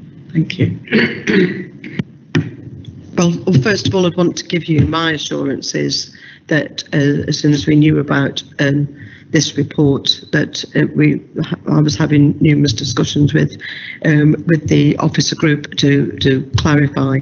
But I think, you know, it maybe seemed a short amount of time, but there has been an enormous amount of work put in order to make sure that we do go into it, and also to make sure that we have a timely response to it. I think that's important for peace of mind of tenants that are living in Woodside Avenue, as well as you know, other interested parties.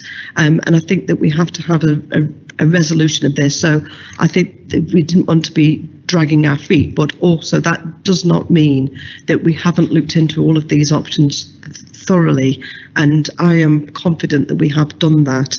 I think the fact is that it's been a scheme that has been sort of in its various iterations for some time now, so it isn't like we were looking at it from scratch. The options that we've come down to have boiled down to any number of options that we've looked at that are not in the papers because they've been discounted. But maybe I just ask Robbie to elaborate. Yeah, I mean, we've probably done more design work on this scheme than possibly any other scheme, just because of some of the difficult issues around it. And, you know, over the course of 4 years, we had literally dozens of different design options already there. So there wasn't a case of doing any new architectural work. We'd been through that process of elimination. So it's very much about reviewing the design work that had been done in the past. And essentially, you know, we got to a point where, you know, we reviewed our process of elimination that we'd been through previously, and felt that the options that we have presented today are the only ones really that are sort of remotely financially viable, but also in keeping with the aspirations of our development programme.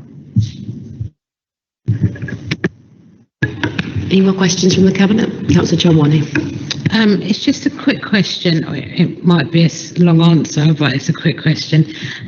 In the recommendation 3.1b, you're asking us to not consider the potential decanting. Can I just ask, I've got two questions. I just want to know a straight answer, because that's got a lot of caveat words in it. Are these tenants no longer going to feel threat from this development, and their homes are not going to be knocked down by this development? I just want to be that really clear on that. And then in the also in 3.1b, and just to go back to that, I think there's a lot being said about a specific leaseholder, but in this, for the last 10 years, there's also been our tenants who've also lived under uncertainty. So I just want to get that a bit clear. Just on the, also in 3.1b, it said that it won't, it cites 3 properties, 106, 102 and 116. But in 4.1 of the report and 5.2.1, it cites 7 properties, and there's only 3 cited in the recommendations. So I'm just a little bit confused. But that might be because I don't know the site properly.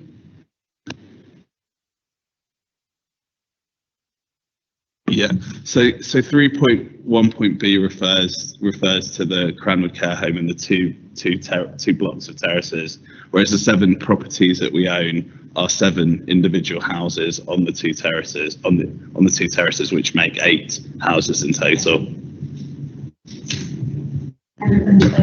And just to answer your question, that on the proviso that this report is agreed tonight, then there would be no demolition of that terrace, and the site would be out width of Woodside Avenue. So the old Cranwood site out width of the terrace is what we'd be agreeing to tonight. Councillor Davis.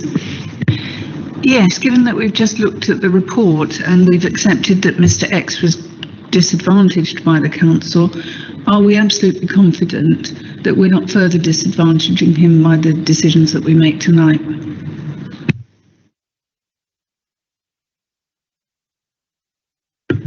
Can I refer to Robert? I think ultimately the decision that's been made is the decision that was previously made. I think there's no obligation on the council to buy people's properties when we don't have a need to buy those properties.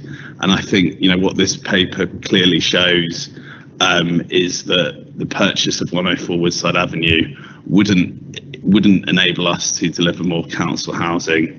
It wouldn't enable us to deliver more funds into the HRA to deliver more council housing elsewhere. So I think on that basis, whilst I understand that Mr. X has I understand very clearly what the Ombudsman Report has ruled that Mr. X has not been dealt with even-handedly. There's no recommendation suggesting that we buy his property.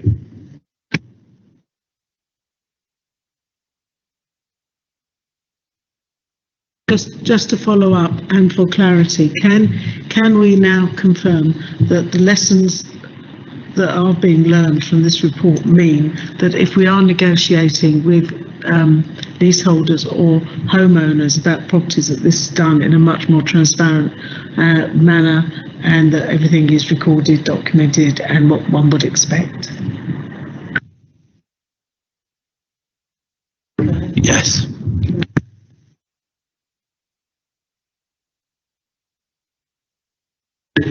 Okay, and this has already been said, but I think a communication to the relevant parties, the tenants, etc., just outlining what the recommendations are, because not everyone follows cabinet meetings, I'm presuming. So if we can get a letter out, I think we've already discussed that. Okay, Councillor Corley-Harrison. Thanks, Chair. Yeah, I mean, there's obviously concern in the room from cabinet members on this. It's a big decision that's being brought forward. There is limited detail in the report. I can't really understand why, for example, 5.2.2 asserts option 2 is undeliverable.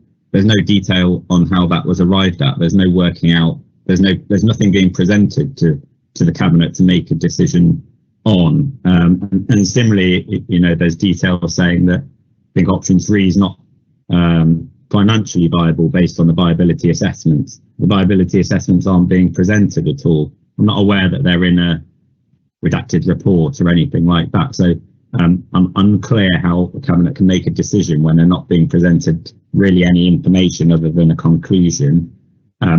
So perhaps if you can come back on that. And then a separate point, really, just wondering.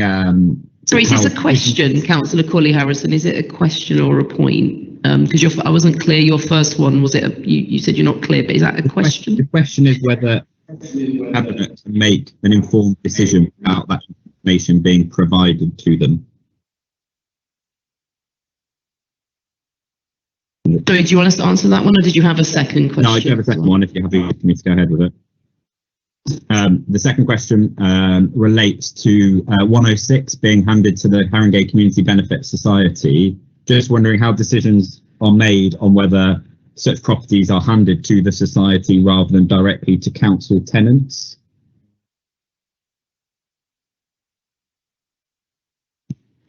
Yeah, Chair, I'd like to hand over to the Assistant Director to answer those points, if that's okay. I guess on the point of the level of detail in the report, I mean, it's a usual level of detail that we provide for development schemes. I think we have it's been through our finance team, our Section 151 officer. So I think we can be fairly confident that this is a true and accurate representation of where the figures sit.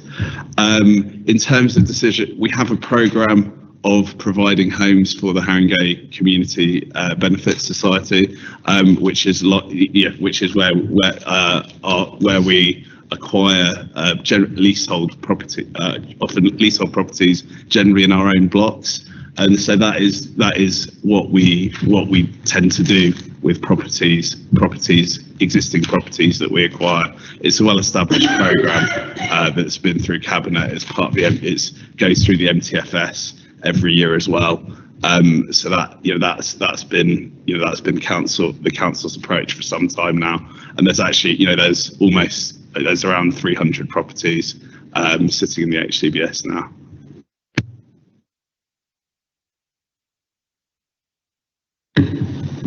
Thank you.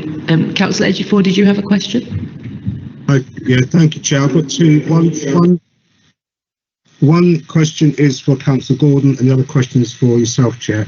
Councillor Gordon, I've listened to Robbie talk about the process that was gone through in order to get to the decision that this committee is about to make.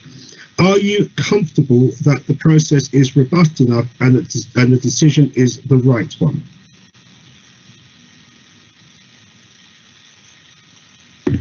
Yes. Thank you. I'm pleased to hear that. Councillor Ahmed, Chair, just a comment from what Councillor Davis just said about the inconveniencing of Mr. X.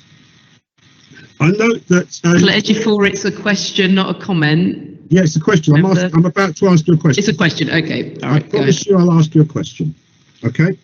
I note that Mr. X in this particular report received £1,000 in compensation, whilst Mr. X in the previous Ombudsman report received £2,000 in compensation.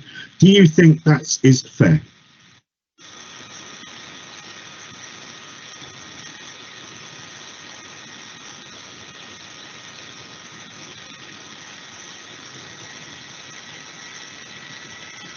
I'm sure my computer hasn't frozen.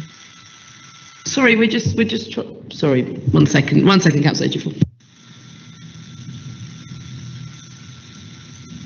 Yeah, I mean, I'm not going to give a personal opinion. That's a matter for the Ombudsman, who, after investigating the matter, made the recommendation. Okay, so the other report is quite serious. Thank you, Councillor Ejiofor.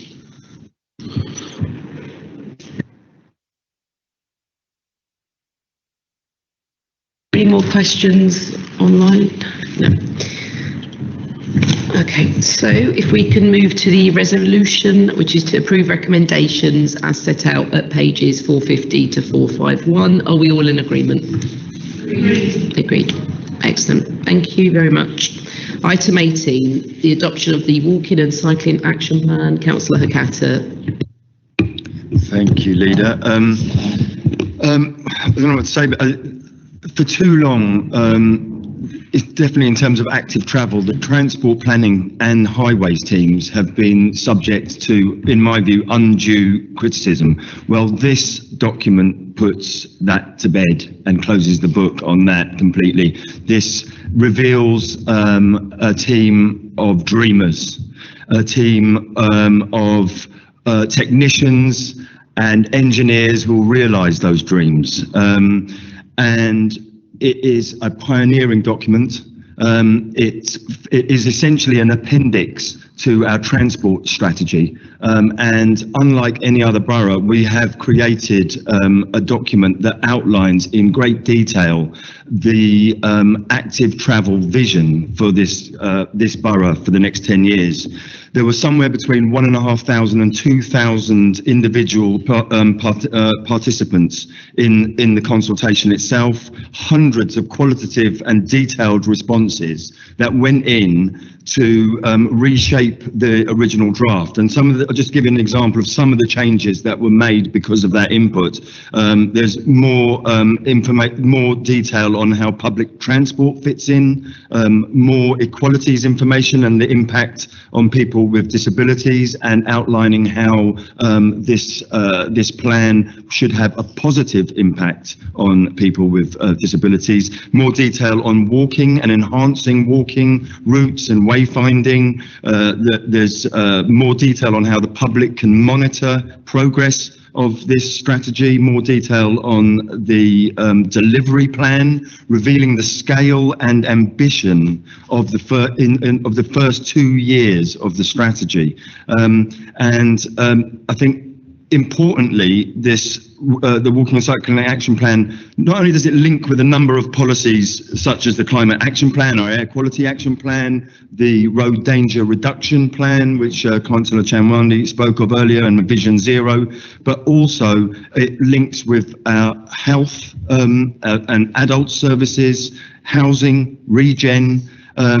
The Walking and Cycling Action Plan outlines the importance of the connections between local destinations such as high streets, shops, restaurants, cafes, venues, libraries, leisure centres, parks, just to name a few. The Walking and Cycling Action Plan is part of a wider strategy to make our high streets and markets already rich with diverse culinary and cultural offerings, inviting destinations and a magnet for people way beyond our borough boundaries. And I think what I would say finally is to say that this is not a document that describes the borough as it is. It is a vision of the borough we want to create and build collectively. Thanks. Thank you, Councillor Hokata. Any questions from the Cabinet? Councillor Bevan. Yeah, Councillor Carter. I don't know if you can give us a little update. I know Transport for London is in serious financial problems, and I know that they often contribute finance to some of these schemes. Have you got any more news or an update on their position and whether that could affect any of our aspirations? Yeah, thank you, Councillor Bevan. Yeah, absolutely, you are right that TfL have been under the squeeze with very, very short-term funding settlements from central government for some time now, and that has meant that the normal LIP funding that we get through TfL has been completely suspended, and that was a crucial element in terms of, because part of this plan was about delivery and not simply if you like, dreaming, not simply vision, but actually saying this is how we're going to do it and this is the money we have to fund it. We had to make a choice on whether we were going to include, as we would historically, LIP funding as part of that and the TfL funding. I think we took the right decision because, as it happens, the latest settlement is now a much longer settlement. It's not the 3-year LIP funding settlement, the 3-year funding that TfL normally get from central government, but it does show the way forward, that they are now basically funding active travel and that element of LIP back to sort of nearly to historic levels, recent historic levels. So we're in a better position in terms of TfL funding, but what I would say is some of that, what we've done is, so for instance, we've been dependent on TfL funding for cycle hangers as an example, but there's been a clear demand in the consultation on this for cycle hangers to be a core part of our solution going forward if we're going to improve active travel. So we have in this document allocated £200,000 of our own money annually for the next 3 years directly to cycle storage, and if obviously we can add to that with TfL funding as well. So we're basically using our own strategic SIL funding, but also adding to that. And I don't know if Rob wants to just add a bit more detail to that. Thanks, Rob. Yeah, thank you, Councillor Carter. I'm Rob Szysowski, Assistant Director for Planning, Building Standards and Sustainability. So yes, just to elaborate on the point of bike hangers, the plan sets out an aim that by 2030 there's a residential cycle parking hanger within 3 to 5 minutes walk of every home, which sets out that ambition. So that really is responding to the huge consultation response on that issue, but there's obviously lots of other issues as well. So I'll leave it there. Thank you. Thank you, Councillor Chamwani. So, Councillor Carter, I think just following on from Councillor Bevan's question, there is a feeling that a lot of our money is dependent on TfL, and every time you turn on the news every week there's a TfL bad story. But there are some positive things that are happening outside of that usual TfL active travel budget. So when we look at the stuff that's happening around Northumberland Park Station and reopening the bridge so there's better walking routes to the marshes, is this report looking to also kind of be imaginative about how we get our funding from other streams, not just the usual DFT, TfL? I'll pass over to Rob. Yeah. Thank you, Councillor.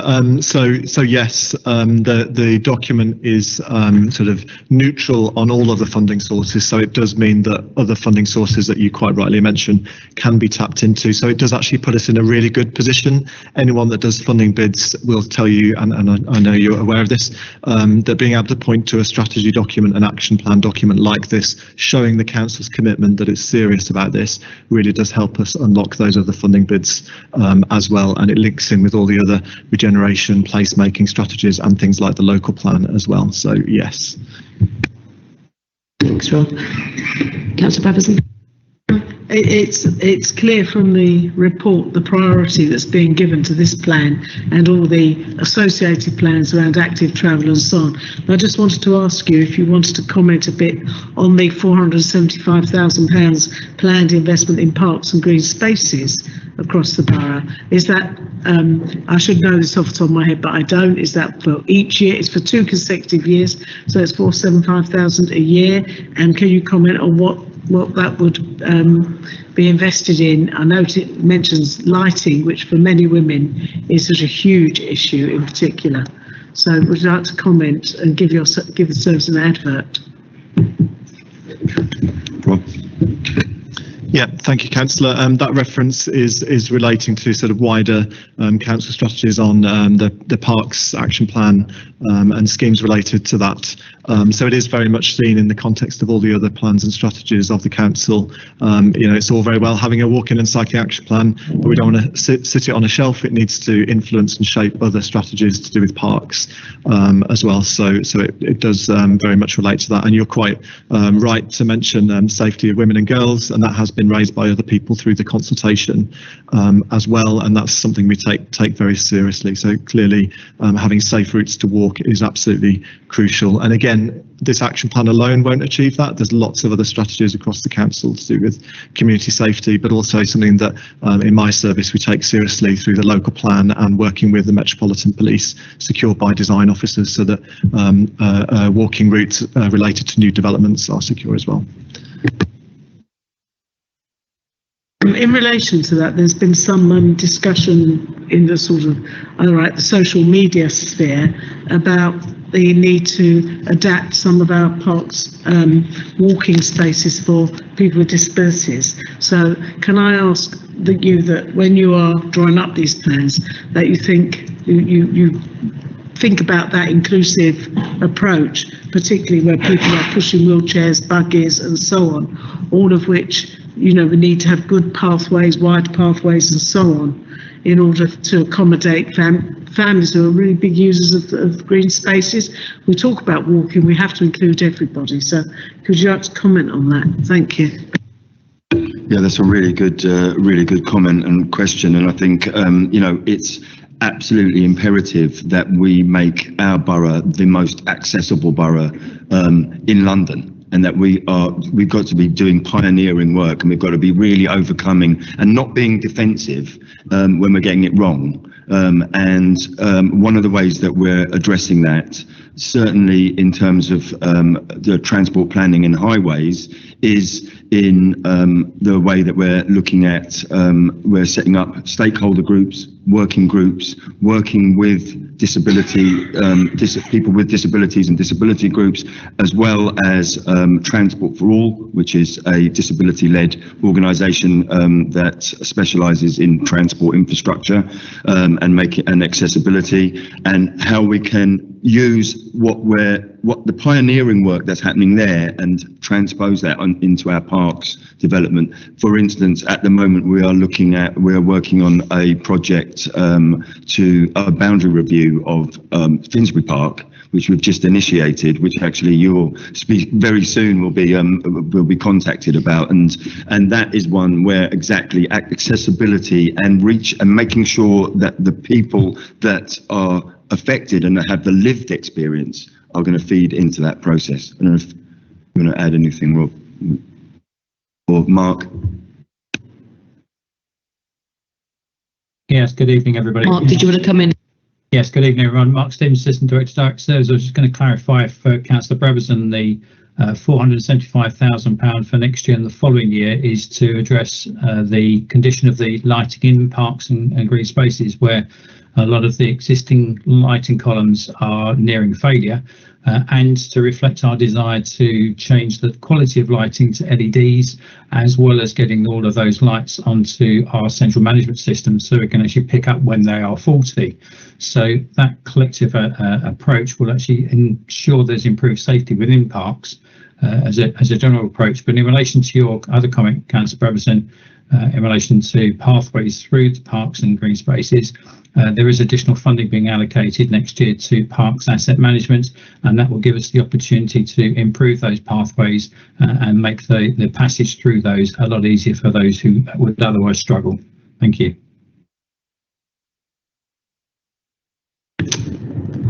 Councillor Davis. Yes, I was just looking at 5.34 cycle training.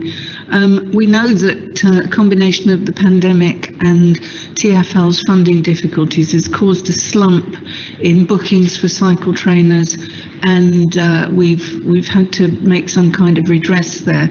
Are you confident that we've got plans that will enable us to deliver cycle training for residents?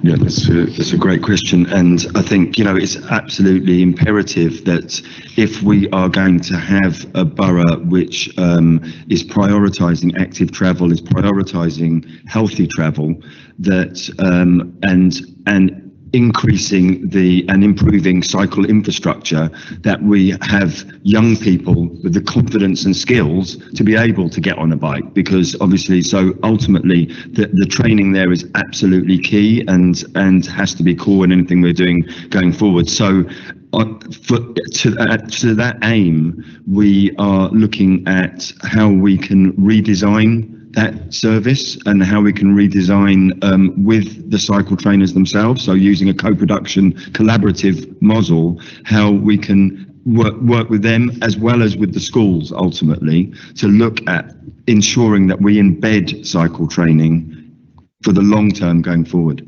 Thanks. Councillor Desmond. Just a really small question. I wonder if you or Mark could say a little bit about how you've talked a lot about improving lighting in parks, and definitely an important factor and came out in the Safety at Night survey that we did. But just wondering if you could talk a little bit about how we can still maintain ecology and particularly nighttime nature when we've got better lighting, which is clearly really important. Yeah. So again, this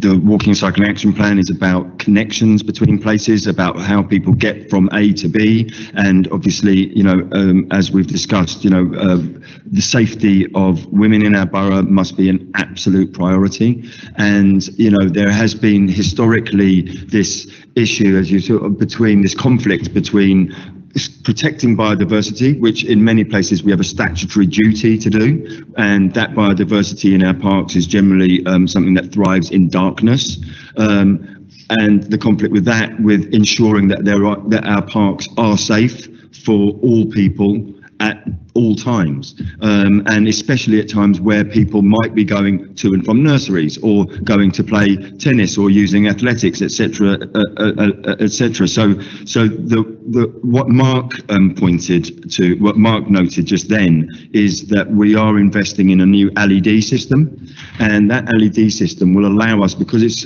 connected to the central control unit, will allow us to put different lighting schemes on different dimmers, as well as being able to turn them on and off, at different times. So for instance, we would be able to, even where there is a biodiversity demand, we'll be able to say, well, actually this route is used by parents, mums, dads and little kids going between a nursery, for instance, and going through that park, and we can light that to a certain degree for a certain amount of time. So we're going to look really creatively at how we can, in a sense, totally revolutionise the way that we approach lighting in our parks. Any more questions from the Cabinet? Councillor Corley-Harrison.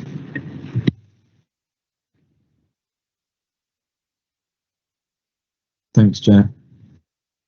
I think my internet's breaking up a bit, so just let me know if I if I fall out or anything like that. I think obviously there's lots of great things in the plan. There were some concerns, I think, during the actual consultation process and perhaps subsequently, that the idea that some elements of it are a vision rather than what is being sort of enforced onto residents didn't quite come across. As one example, I think a number of residents took the assumption that the LTN map was the list of LTNs that were arriving in Haringey within the next 12 months, and they might be on a boundary road or not, for example. How can we better communicate that this is a vision and any further actual interventions will be the result of work with the council and residents? And then there has been a kind of an issue where a number of items have perhaps fallen between strategic planning, strategic transport planning and highways, and there may be some changes that benefit the community and placemaking that aren't necessarily directly one or the other. How can we be sure that things aren't bounced into one area, for example, bounced into the walking and cycling action plan, when actually it might be better suited under highways, and therefore delays don't happen because the responses will wait for an LTN in the area. And then there doesn't seem to be anything really on the difference between leisure and commute in terms of traffic flow and travel of all types, of all modal types.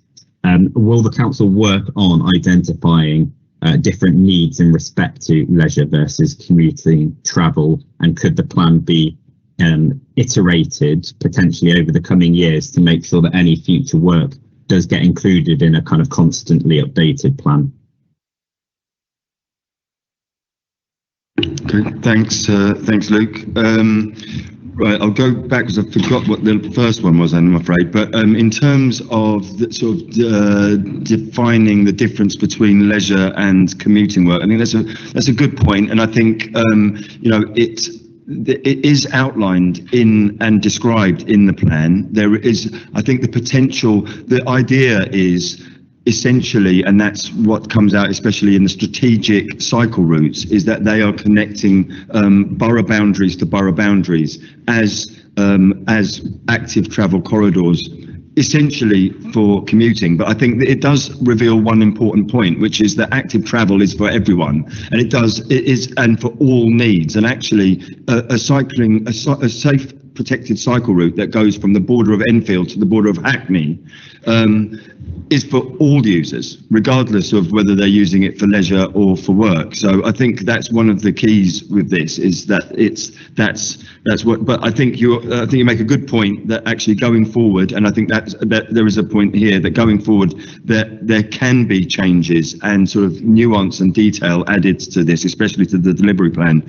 In terms of the sort of, if you like, the silos, this is the point, is that it isn't about siloed work, and it goes back to the point that Rob made, which is that actually this, when we are looking for funding and when we are out to sort of fund certain schemes, having a strategy that we can refer to is an important part of that. And like I said at the beginning, this document is part of our aspirations for regeneration. It's part of our aspirations for health. So actually, in those areas, service directors and cabinet members, councillors can refer to this document as where they see it fitting our wider strategy and our active health and active travel and health strategies. And I can't remember the first question, I'm afraid. No problem. It was related to the kind of the presentation of the document, that many residents thought that this is what is being enforced on them rather than this is a vision for the borough. I gave an example of the LTN map and many residents thinking this is the LTNs that are happening in Haringey rather than this is a kind of an indicative representation of what Haringey could look like with LTNs. So I was just wondering whether any learning had come from that to present it as this is a vision, but the council will be working with residents to firm up individual projects or interventions or network changes or whatever they are. This isn't what is going to necessarily happen in every area in the next 5 years, and residents will be involved. Yeah, I think at the beginning of the section on LTNs, as an example, it does point out and it does underline that the map of the LTNs is just an indicative map. It is not a blueprint, and that idea is repeated throughout the document. So I think it is important that it is something that all of this will be schemes that will be worked with local communities. I don't know if Mark or Maurice want to come in and just add something to that. Sure, Councillor. Maurice, Transport Planning Manager. Councillor, we've updated the map to reflect those comments on the map itself. So the revised map will have those comments to say it's an indicative proposal, and all the LTNs will be subject to the consultation. And if I can add to what Maurice has said, I would say there isn't a chasm between transport planning and highways. I think that the work we've actually done over the last year working on school streets and the LTNs has been very much a joint venture. So we are working far more closely together than we've perhaps done in the past, and long may that continue to actually ensure that we actually achieve all the outcomes we're looking for from the Walking and Cycling Action Plan and all the other plans that we have in place. Thank you. Thank you. And any more questions on the screen? No. Okay. So if I can move to the resolution, which is to approve recommendations as set out at page 462. Is everyone in agreement? Agreed. Brilliant. 19, housing strategy consultation. Councillor Gordon. Thank you, Chair. Just to be clear about what the recommendation is for this report, and it is to note the draft housing strategy, which is attached to Appendix 1, to agree to hold public consultation alongside other forms of participation engagement later in 2022, and then to delegate to the Director of Housing and the Cabinet Member for Housing Placemaking Development for final approval as a final consultation documentation. So just to introduce this report, first of all, obviously to point out that this is a draft housing strategy which is going out for consultation. The existing housing strategy spanned from 2017 to 2022, and what has been put before you in this new draft strategy is a whole set of strategic objectives. I would like at this point to give my thanks to the Officer for Housing Strategy and Policy, who's put in an enormous amount of work. It isn't just a strategy that has been plucked out of thin air, but that's based on an enormous amount of evidence that has been gathered from across the borough, and I do really appreciate how much work has been put into getting this document to this particular stage. I think it's a reflection of what importance that we place as a council on housing. So it obviously includes what our strategy is towards housing of all tenures, but it also includes what our ambitions are, and having the fact that we've got council housing as a central tenet of this administration's strategy for housing, and I think that sort of reiterates that within this document. So it's got sort of four aspects to it. It's about delivering new homes in Haringey. And it's also about improving the quality of homes and services for the social housing sector. It's also about improving conditions in the private rented sector and also about homelessness. So there's those four sort of strands, but as based on sort of fundamental principles, which is about sort of, first of all, responding to the climate emergency, maintaining sustainable and healthy communities, and working across the council to make sure that we've got a sort of overarching and holistic strategy for going forward. Obviously, this is just the starting point, as this, we hope that will be a huge participation from residents as this goes out to consultation. We'll be certainly making steps, taking steps to ensure that we've got the widest participation possible in this consultation process. So I'll leave my remarks there for now and just open it up to any questions. Thank you, Councillor Gordon, for your comprehensive introduction, and I'd also like to extend thanks to Hannah and the team for the work they've done so far. Any questions? Councillor Chanwani. Sorry, it's just a quick question. So, I mean, the report's brilliant and the consultation is going to be absolutely great. I think we need to have some sort of consistency though across different parts of the council. So as some of you might be aware, I've been fighting against the HMO in my ward, and it was an HMO for 8 dwellings and 10 people, and it didn't go through. But the one for 7 dwellings and 10 people did go through, or whatever it was something like it's still a HMO, it's still bad quality, it's still this. The response that I've got is, well, the 14 nearest neighbours were consulted, and it just doesn't feel like it's consistent. I mean, that might be the bare minimum for planning, but actually, what are we really trying to achieve? And can this report look into how people place shape and how we engage everybody in that, and not just the kind of bare 14 if we're trying to achieve what's in this or hoping of what comes out of this? I don't know whether that is a question for Mr. Szydłowski or whether it is a question for Hannah to come back to. I'll just on the detail of HMOs. One of the something that we note in the housing strategy is that we need to make sure that we're aligning our licensing policies and our planning policies around HMOs, which aren't always aligned, and that causes confusion to residents, to landlords, to tenants, and to officers in the council as well, who are trying to address the same problem through different powers. So that's something that we're actively working on at the moment. It's an active officer working group at the moment, and we're committing to that in this strategy. Brilliant, and thank you for understanding the question.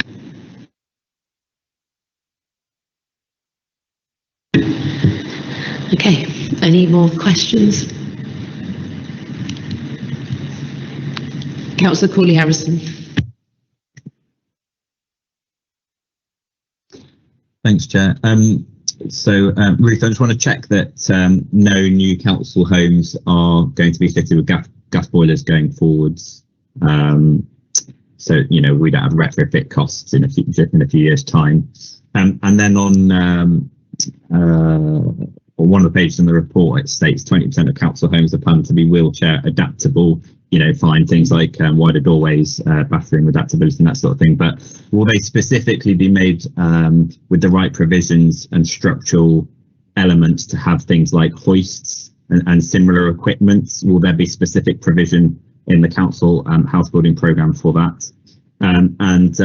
Haringey's obviously missed its house building target, the last few years, obviously not within the council's gift wholly. But what's being done to ensure that percentage-wise we are on the up and schemes are being brought forwards, for example, particularly from the private sector, those that have planning already?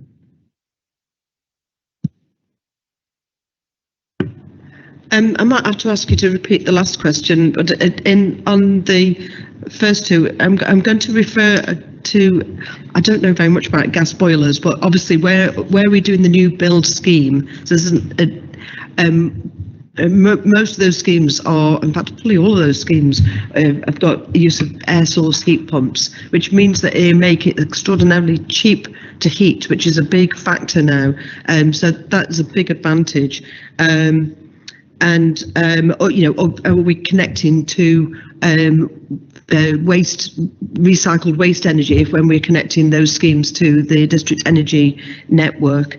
I'll ask officers to add to that. And on the wheelchair accessible homes, then that is part of our programme. It's part of every scheme that we undertake, and what we've been doing with that is, as part of the bespoke housing programme that I've spoken about before, which is a very innovative part of our housing programme, where we're actually designing houses that are put for particular families, where those families cannot possibly be housed anywhere else because there just isn't the facilities available in any part of the sector. So we are building them, and it was only last week I had the privilege of meeting one of those families that have moved into a brand new home, and the effect on that family has been completely transformative, and that was their words and not mine. I'll have to come back to your third question because I didn't quite catch it, but maybe I could ask officers to add to anything about gas boilers or wheelchair accessibility and adaptable flats. So on gas boilers, we're not looking at gas boilers as a permanent solution on any of our new build homes. Where we are connecting to the district energy network, we do have, gas boilers in as a temporary system while we're waiting for the district energy network to come in. But that, it's only as a temporary solution. Everywhere else where we're not connecting to the district energy network, we're generally looking at air source heat pumps, and we're targeting very, very high standards of sustainability, targeting net zero and actually achieving that now on a number of schemes. And in the future, RERs will look to make every scheme that's capable of being passive house as well.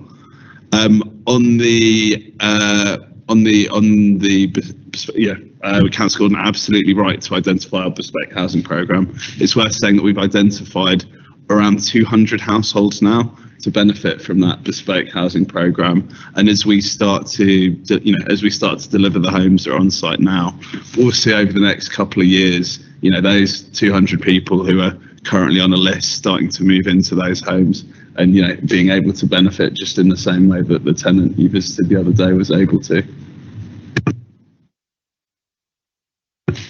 Could you just repeat the last question, because I couldn't quite understand it? Yes, on the housing delivery targets, Haringey's missed its targets for the last few years.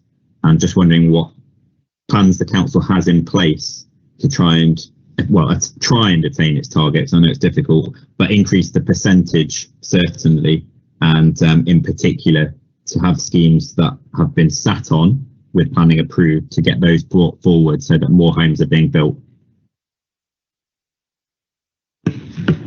Yeah, because of course the target you're referring to is our proportion of the target set in the London plan, which by memory is 1,500 and something. 92. Yeah. No, thank you. But I'll just ask Mr. Szytowski to come in on that. Thank you. Thank you, Councillor Gordon. Well remembered. Yeah, 1,592 homes per year is our London plan housing target. It is correct. We've been underperforming over previous years on that, haven't quite hit it. But performance is improving actually. And recently we've come out of something called the presumption in favour of sustainable development, which was a sort of penalty that the government puts authorities in. We've come out of that since January, so that's good news. So we're on the right track. And we've also published for the last few years something called the Housing Delivery Test Action Plan, which is exactly an action plan on how we bring forward housing delivery, things like stalled sites and things like that. So we do have an action plan to help meet our target. Thank you. Okay, I don't think there's any more questions, so if we can move to the resolution, which is to approve recommendations as set out at page 694. Are we all in agreement? Agreed. Excellent. Thank you very much. Thank you, Hannah. So item 20, which is the Haringey's proposed selective property licensing scheme. Councillor Bevan, can you please introduce the report? Yeah, thank you, Leader. So as we're aware that private renting now is becoming increasingly common amongst all our residents, we already have a scheme borough-wide that licenses the larger of these properties, and this scheme is a selective licensing scheme for the smaller properties that are let by landlords to one family or a couple of different occupiers. So those properties will now come into a licensing scheme. The research that has been done showed us that this scheme was primarily needed in the east of the borough. So this proposal is for that scheme to be implemented in the east of the borough. And one of the benefits of all our licensing schemes is that we can set a target regarding carbon and green issues, and for these properties to meet part of the licensing conditions will be a C target for heating, gas and electric and all the environmental and green issues. So at the moment this scheme has been consulted on with the government officials as it's progressed. It's now, after tonight, will be forward to the government minister in the levelling up, whatever that department is called, and for his basically final approval. But as I say, the officers have been working along with those officials already, so it doesn't come as a surprise to them, and they've had input already. So I'm pleased to move this item on the agenda. Excellent. Thank you, Councillor Bevan. Questions? Councillor Davies. Yeah, it's a really small and picky point, but the graphics of this document show ward boundaries for wards that will not exist in a few weeks' time, and I think that could be confusing for people if they're looking back on it. And it's the same for the previous report, actually, Chair.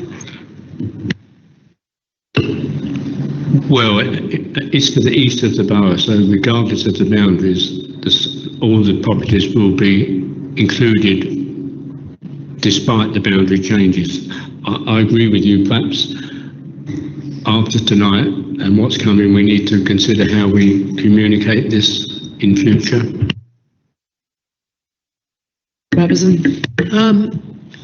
I think this is hugely welcome, and I know it's taken a massive amount of work to get here.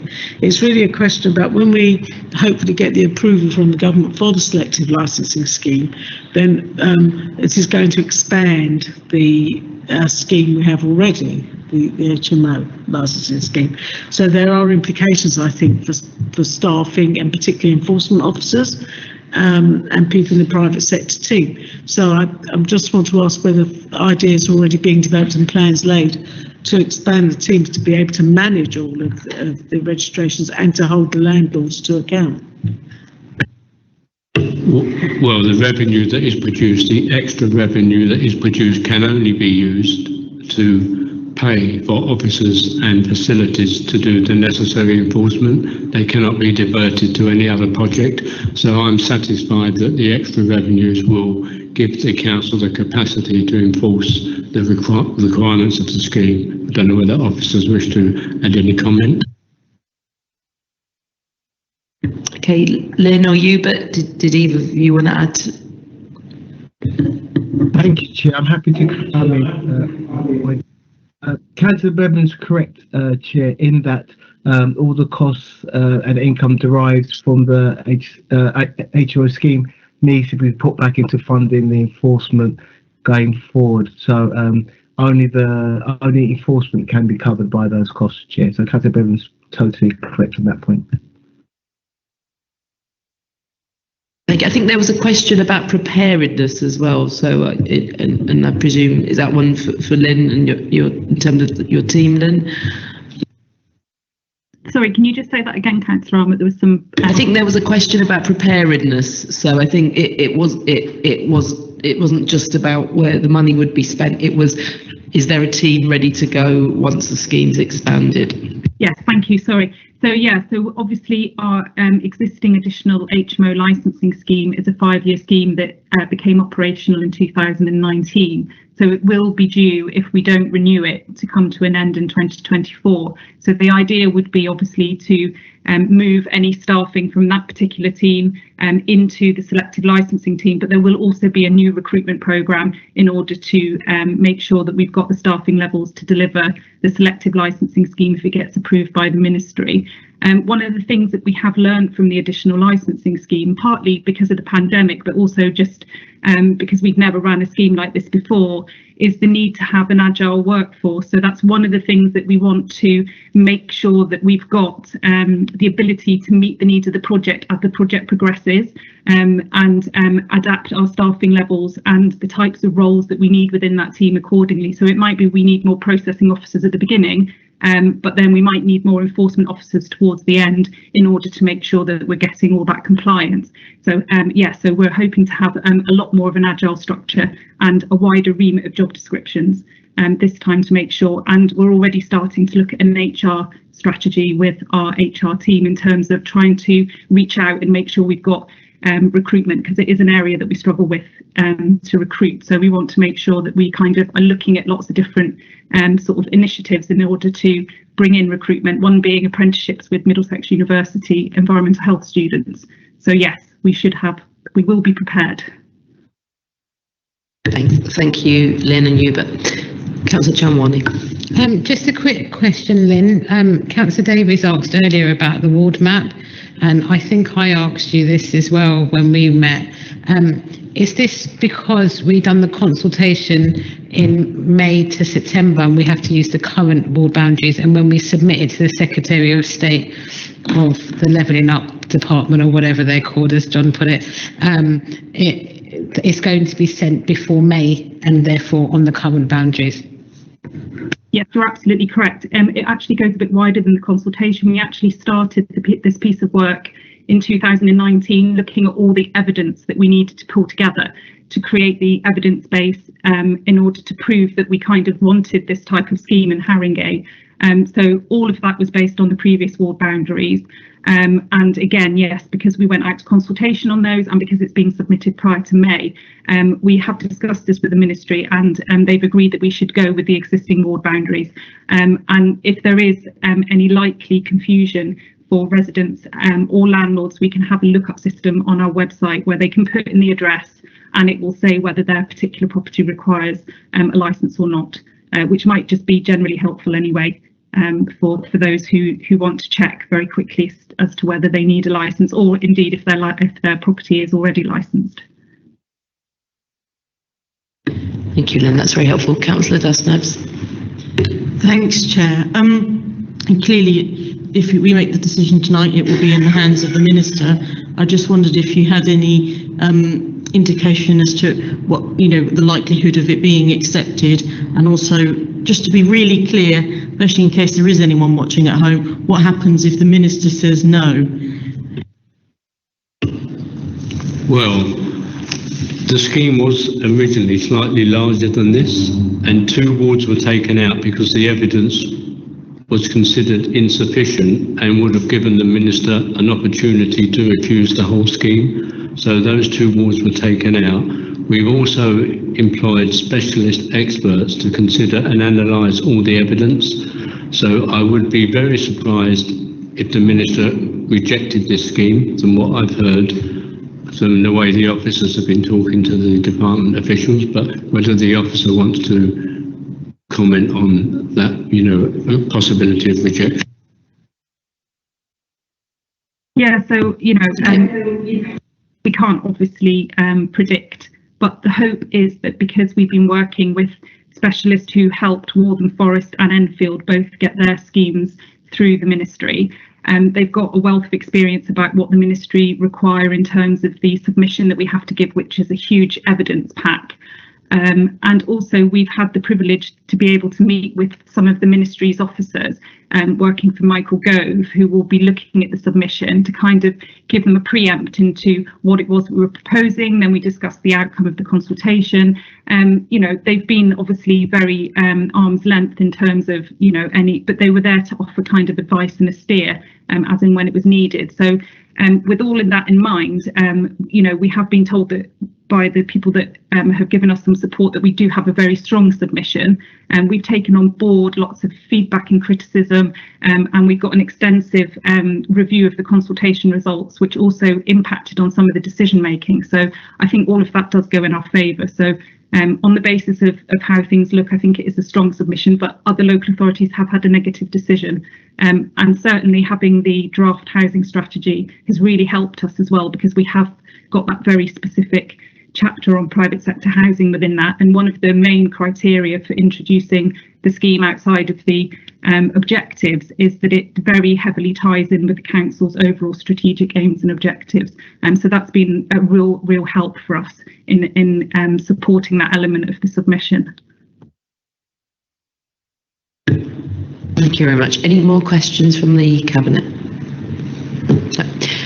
Councillor Corley-Harrison. Thanks, Chair. Just wondering whether the council has received any data or information of selective licensing schemes from other local authorities and how it's made a difference to them. And obviously, kind of one of the bigger points of the report was the removal of 2 wards from the recommended area.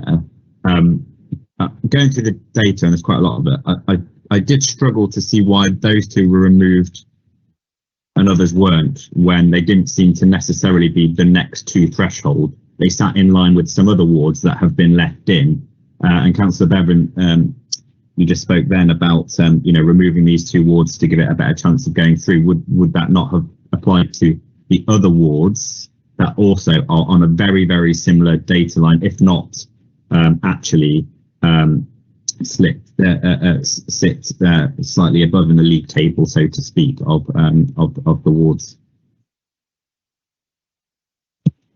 Lynn, would you like to answer that question? Yeah, excuse me. So yeah, we have obviously been able to do some benchmarking in terms of how selective licensing schemes have helped other local authorities, and we also obviously have the privilege of seeing the evidence bases that they've drawn together. What we don't have is information about the specific data, so the raw data, and also what is not published is their submissions to the ministry. So we can't really learn from why local authorities who've had a negative decision had that negative decision, for example, and they're very reluctant obviously to share that information. But we do have experience in how selective licensing has worked in other schemes, and the GLA, I Go to Private Sector Working Group, are always very keen for those local authorities to share learning. And so I have been able to identify from those local authorities things that have worked well for them, things that haven't worked so well. So hopefully if we get the nod implementation wise, we should be able to you know, not make the same mistakes. In terms of the removal of Stroud Green and Hornsey, so one of the criteria was around deprivation, and the other criteria was property improvement, and the third original criteria was for us to tackle antisocial behaviour. The antisocial behaviour data, on reflection, it was felt that it wouldn't meet the thresholds required to get it through the stringent kind of evidence base that the ministry expect if you're going to be bringing in objectives to tackle antisocial behaviour. And the second one was the deprivation in Horns. So that was removed across the piece in both the designations. Then we looked at the deprivation levels. Stroud Green sits on the indices of multiple deprivation. So it's kind of at 5. So it's not highly deprived, and it's not one of the least most deprived, and it's not one of the better areas. So we then had to drill down into the proxy measures that make up the indices of multiple deprivation, and Stroud Green unfortunately didn't meet the criteria for this. So there's 7 measures and they only failed on 3, and because of the information that we've got in terms of what the ministry expect, it was agreed that this just wouldn't get put through. And because Hornsey and Stroud Green, unfortunately, were in a designation together, it automatically threw Hornsey out by us removing Stroud Green from the actual designation. So it failed on deprivation, it failed on ASB. We possibly could have brought it in for improving property condition. However, Crouch End Ward, for example, also suffers from quite high levels of poor property condition. The reason it wasn't initially included was because it wasn't deprived, and we wanted to use deprivation as a means of targeting our resources. So if we were to have included those, we would then have to have gone back out to consultation and re-looked at all of the other wards that may have fallen into the scheme for property condition without the deprivation factor. So certainly it's something that we're prepared to look at in the future, but we really wanted to get this particular proposal through based on the fact that we'd spent 3 years doing the evidence base and the consultation. Can I just check then, there's no risk from the inclusion of, for example, Bounds Green and Haringey wards, which sit on a very similar level? Yeah, because they meet all the proxy indicators in terms of the indices of multiple deprivation and the levels of poor property condition. Oh, I see. Okay. Yeah. Okay. Thanks then. Thank you very much. So if there's no more questions, if we can move to the resolution on this, which is to approve recommendations as set out at pages 758 to 759. Do we all agree? Agreed. Thank you. Okay, item 21, which is the letting of the build contract for the chocolate factory phase 1. It does say Councillor Diakides, but I believe this is Councillor Gordon's going to introduce, and you're stepping out the room. Okay. Councillor Diakides is leaving the room, and so is Councillor Dasnevs. Oh.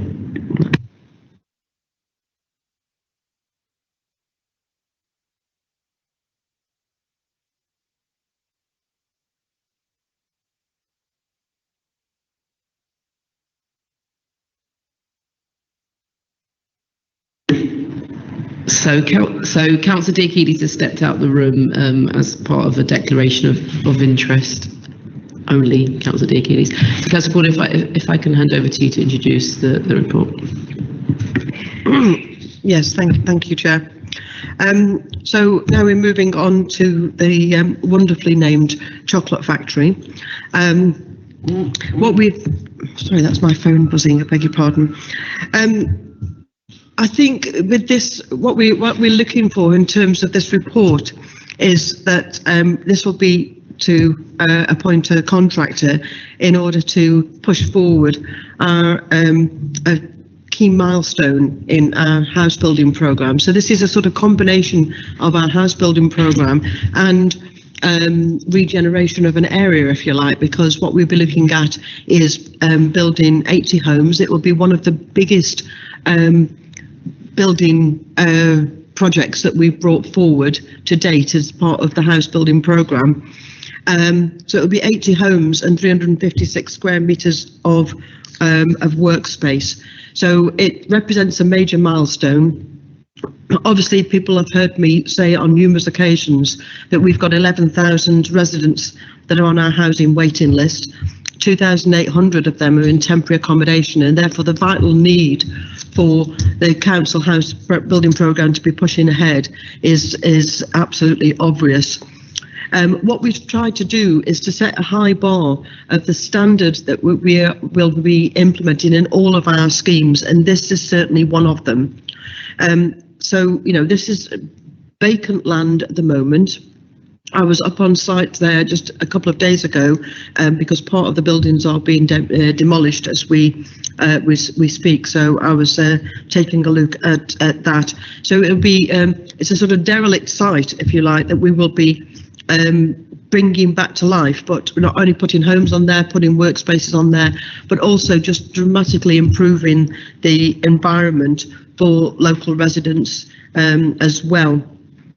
So again, we'll be looking at net zero carbon on this scheme, with a huge improvement to, you know, landscaping, making sure that we've got high quality, attractive homes.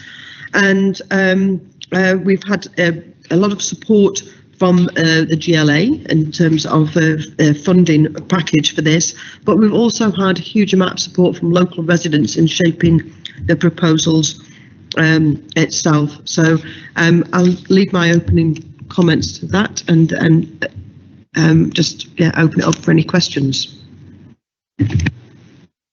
Thank you, Councillor Gordon. Any questions from the Cabinet? Councillor Brabazon.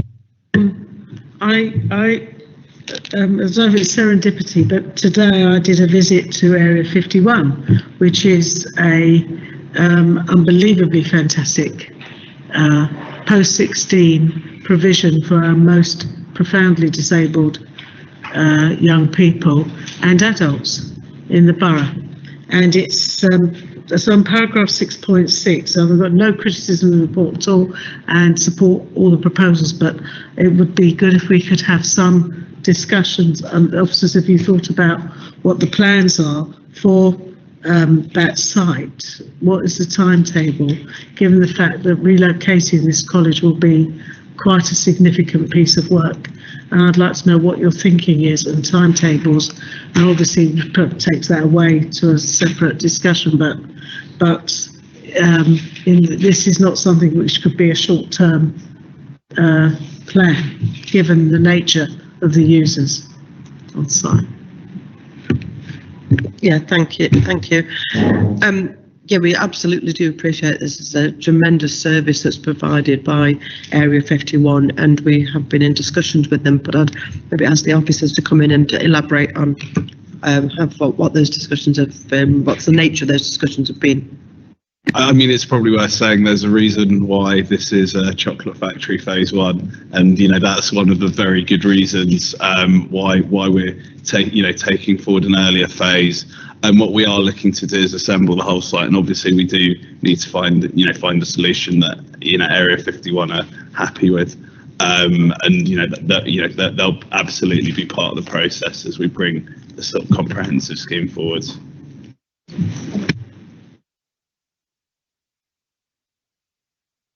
No, we're not. Yeah. So just to be clear, they won't be involved in this first phase. That's the clarity I was really wanting, because obviously relocating anything like that is a long development thing. Thank you. Okay. Any more questions? No. Luke Cooley-Harrison. Sorry, Councillor Cooley-Harrison. I'm sure we can be on first names terms. I really don't mind. So this site's obviously going quite close to the Heartlands development. So just wondering what pressures there might be on local services, given that's thousands and thousands of homes. And if there more development comes in, I think there's Iceland coming forward. There's quite a lot of development going on around there. Just wondering whether there will be a need for the council to deliver services. Schools, GPs, and that sort of thing, and hopefully an easy one. When are you expecting these homes to become habitable?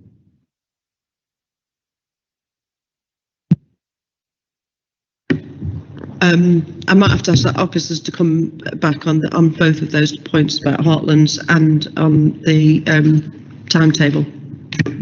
It's worth saying that we are looking at a comprehensive approach for the Wood Green Cultural Quarter, and so sort of any required services we'll look at as part of those proposals in the round.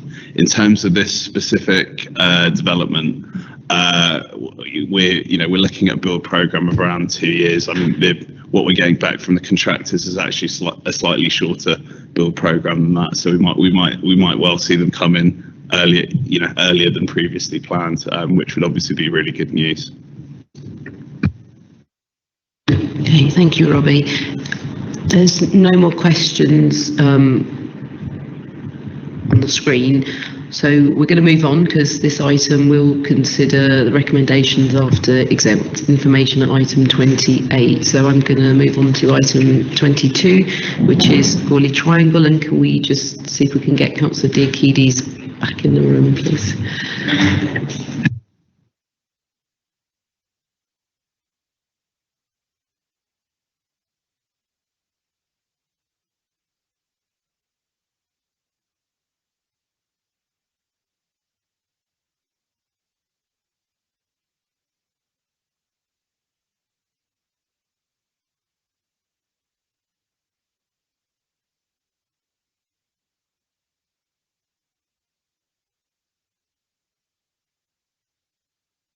Okay, so Councillor Gordon, can you introduce the report, please? Yeah, thank you.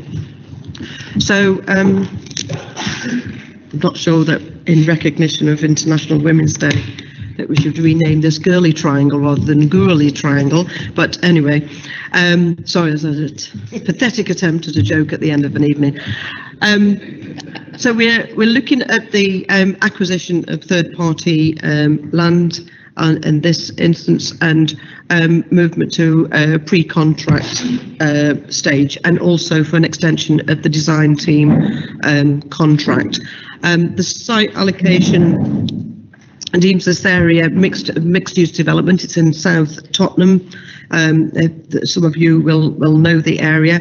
The objectives for the site were set out in the July Cabinet paper.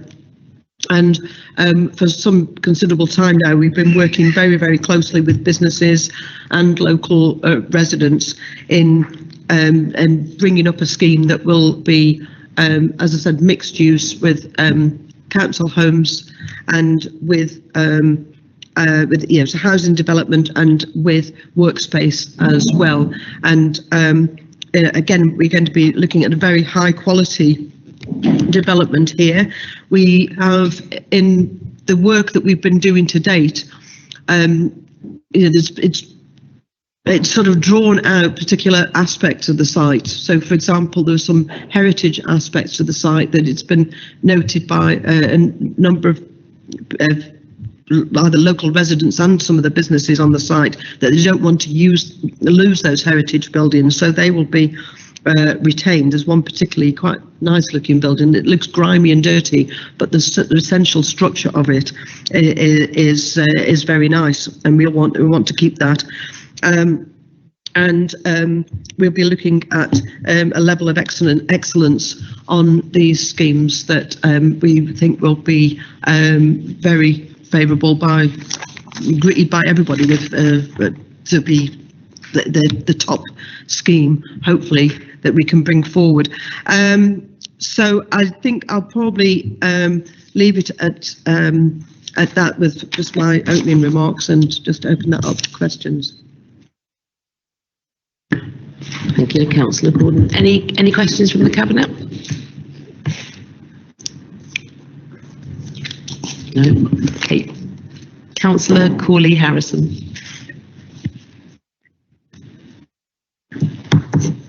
You don't need to sound quite so exhausted. No, this is the last item. I'll be gone after this one, but I think your mic's still on. Or Ruth. Oh, I beg your pardon. That's right. So I think it's probably clear that the council has been a bit of a victim of individuals or agents kind of swooping in and sort of garnering options on sites, leading to the council kind of paying overinflated costs for acquisitions in recent years. And this site has a number of acquisitions, so how can we be confident that this won't be happening with this site? The lessons learned from those previous acquisitions. And then following the LGA reports, on Cranwood, are negotiations with individual landowners going to be happening concurrently across the site rather than sort of in a chain, so to speak? And then a more technical one, the report states that surveys for ground contamination have been programmed for the next project stage. And obviously, if anything is found, that might have financial implications on the land value, depending on the severity of the contamination. So will the surveys be going ahead before any acquisitions happen, or at least are kind of agreed? Thank you for your questions, but I'm going to have to hand over to officers to give a detailed response to that.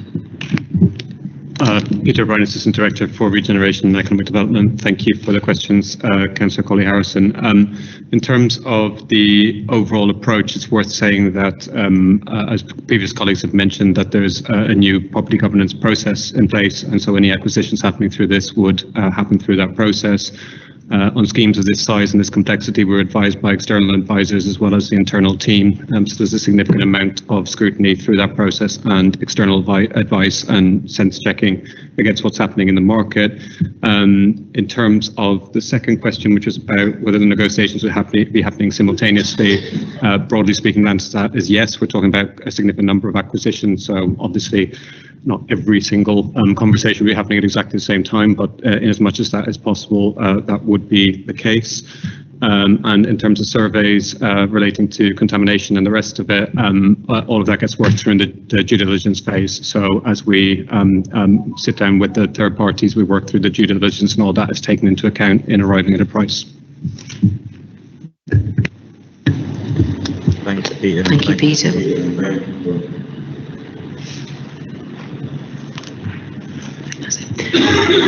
Thank you, Luke.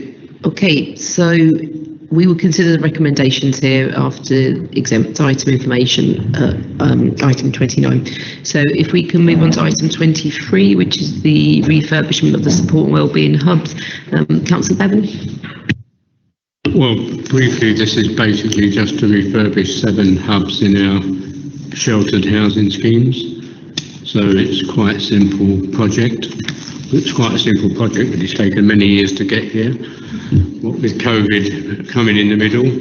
But our shelter schemes really need it, not just these 7, but our other shelter schemes as well need quite a lot of work. I know that's not in this report, but I will say this, I don't know if the officers are listening. So all our shelter schemes are having new furniture delivered.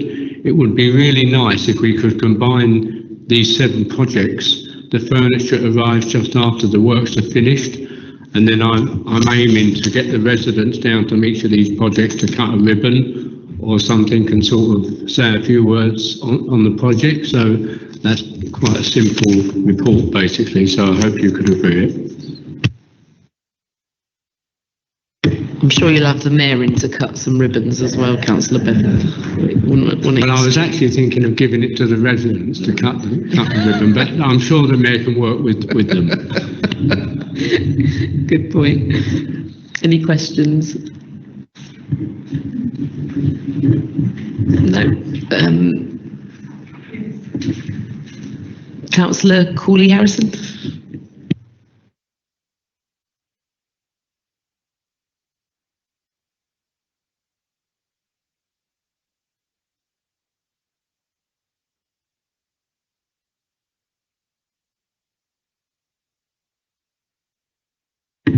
My mistake, sorry, it was on my piece of paper saying he had a question, but he's not. Okay, so if we can, right, so the item will be considered after exempt information at item 30. So we can move on to item 24, which is the revised community infrastructure levy charging schedule. Councillor Bevan, over to you again. Thank you. So, as you know, we have community infrastructure levy that applies to most of our developments to produce funds for the council to spend on community assets like parks and various other facilities for the residents. And at the present time, the rate of that levy in the east is £15 for residential, and for student accommodation it was £45. So after this consultation and subject to the approval of the relevant government minister, the residential levy in the east will go up from 15 to 50. The student accommodation will go up from 45 to 85. We've also introduced a levy for the whole of the borough for build to rent housing, which wasn't there before. And we've also introduced a levy for warehouse living, which wasn't there before. So, as I say, this again has been quite a long, convoluted procedure, so I would recommend this report to you. Thank you, Councillor Bevan. Questions from the Cabinet?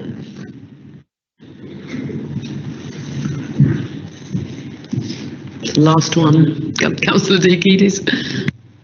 Just to make a point, overall, I agree entirely with what is recommended. Probably I would have raised it even higher, to be honest, in the east, but that we are where we are. But I just want to draw attention to one issue, that at the moment the way that the system works, the west of the borough and the more wealthy parts get a bigger share of the seal money, especially for community infrastructure projects as opposed to the east. And I think we have to find a way to address it. I wonder whether it's not being taken into account in this report, but whether that could be followed up actually, and just look at distribution by the economic status, if you like, of the areas as well. Because I do think there's a big discrepancy. Well, where there's a neighbourhood forum, that forum does have a right to preempt certain monies for that forum area, which other areas do not have, but it's quite a small amount. And within the SIL system, there is a way that money can be moved to areas where it is actually more essential, even though those areas may be away from where the development was. So I don't know whether, Rob, you'd like to say 1 or 2 points on. Yeah, thank you, Councillor. So yeah, I think the discussion is about the neighbourhood SIL element, which is between 15 to 25% of SIL that we collect has to be spent in the neighbourhood area. And I think the point's being made that in the past there has been an unequal distribution because we have lower rates in the east and higher rates in the west. We corrected that relatively recently, so we've actually re-geared the formula so it can be redistributed on a fairer basis. So there's kind of two sides to the coin. One is increasing the rate that we charge developers in the east, which is this report, and then the other side of the coin is the spending, which we corrected recently to make that a fairer redistribution. Thank you. The point about, for example, the neighbourhood forums and the 15 and 25%, that's brilliant, because the only ones we've got that take the 25% are in the west of the borough, and I'm in the east. And I would like to see us making an effort to actually build the equivalent in the east of the borough, you know, the equivalent infrastructure.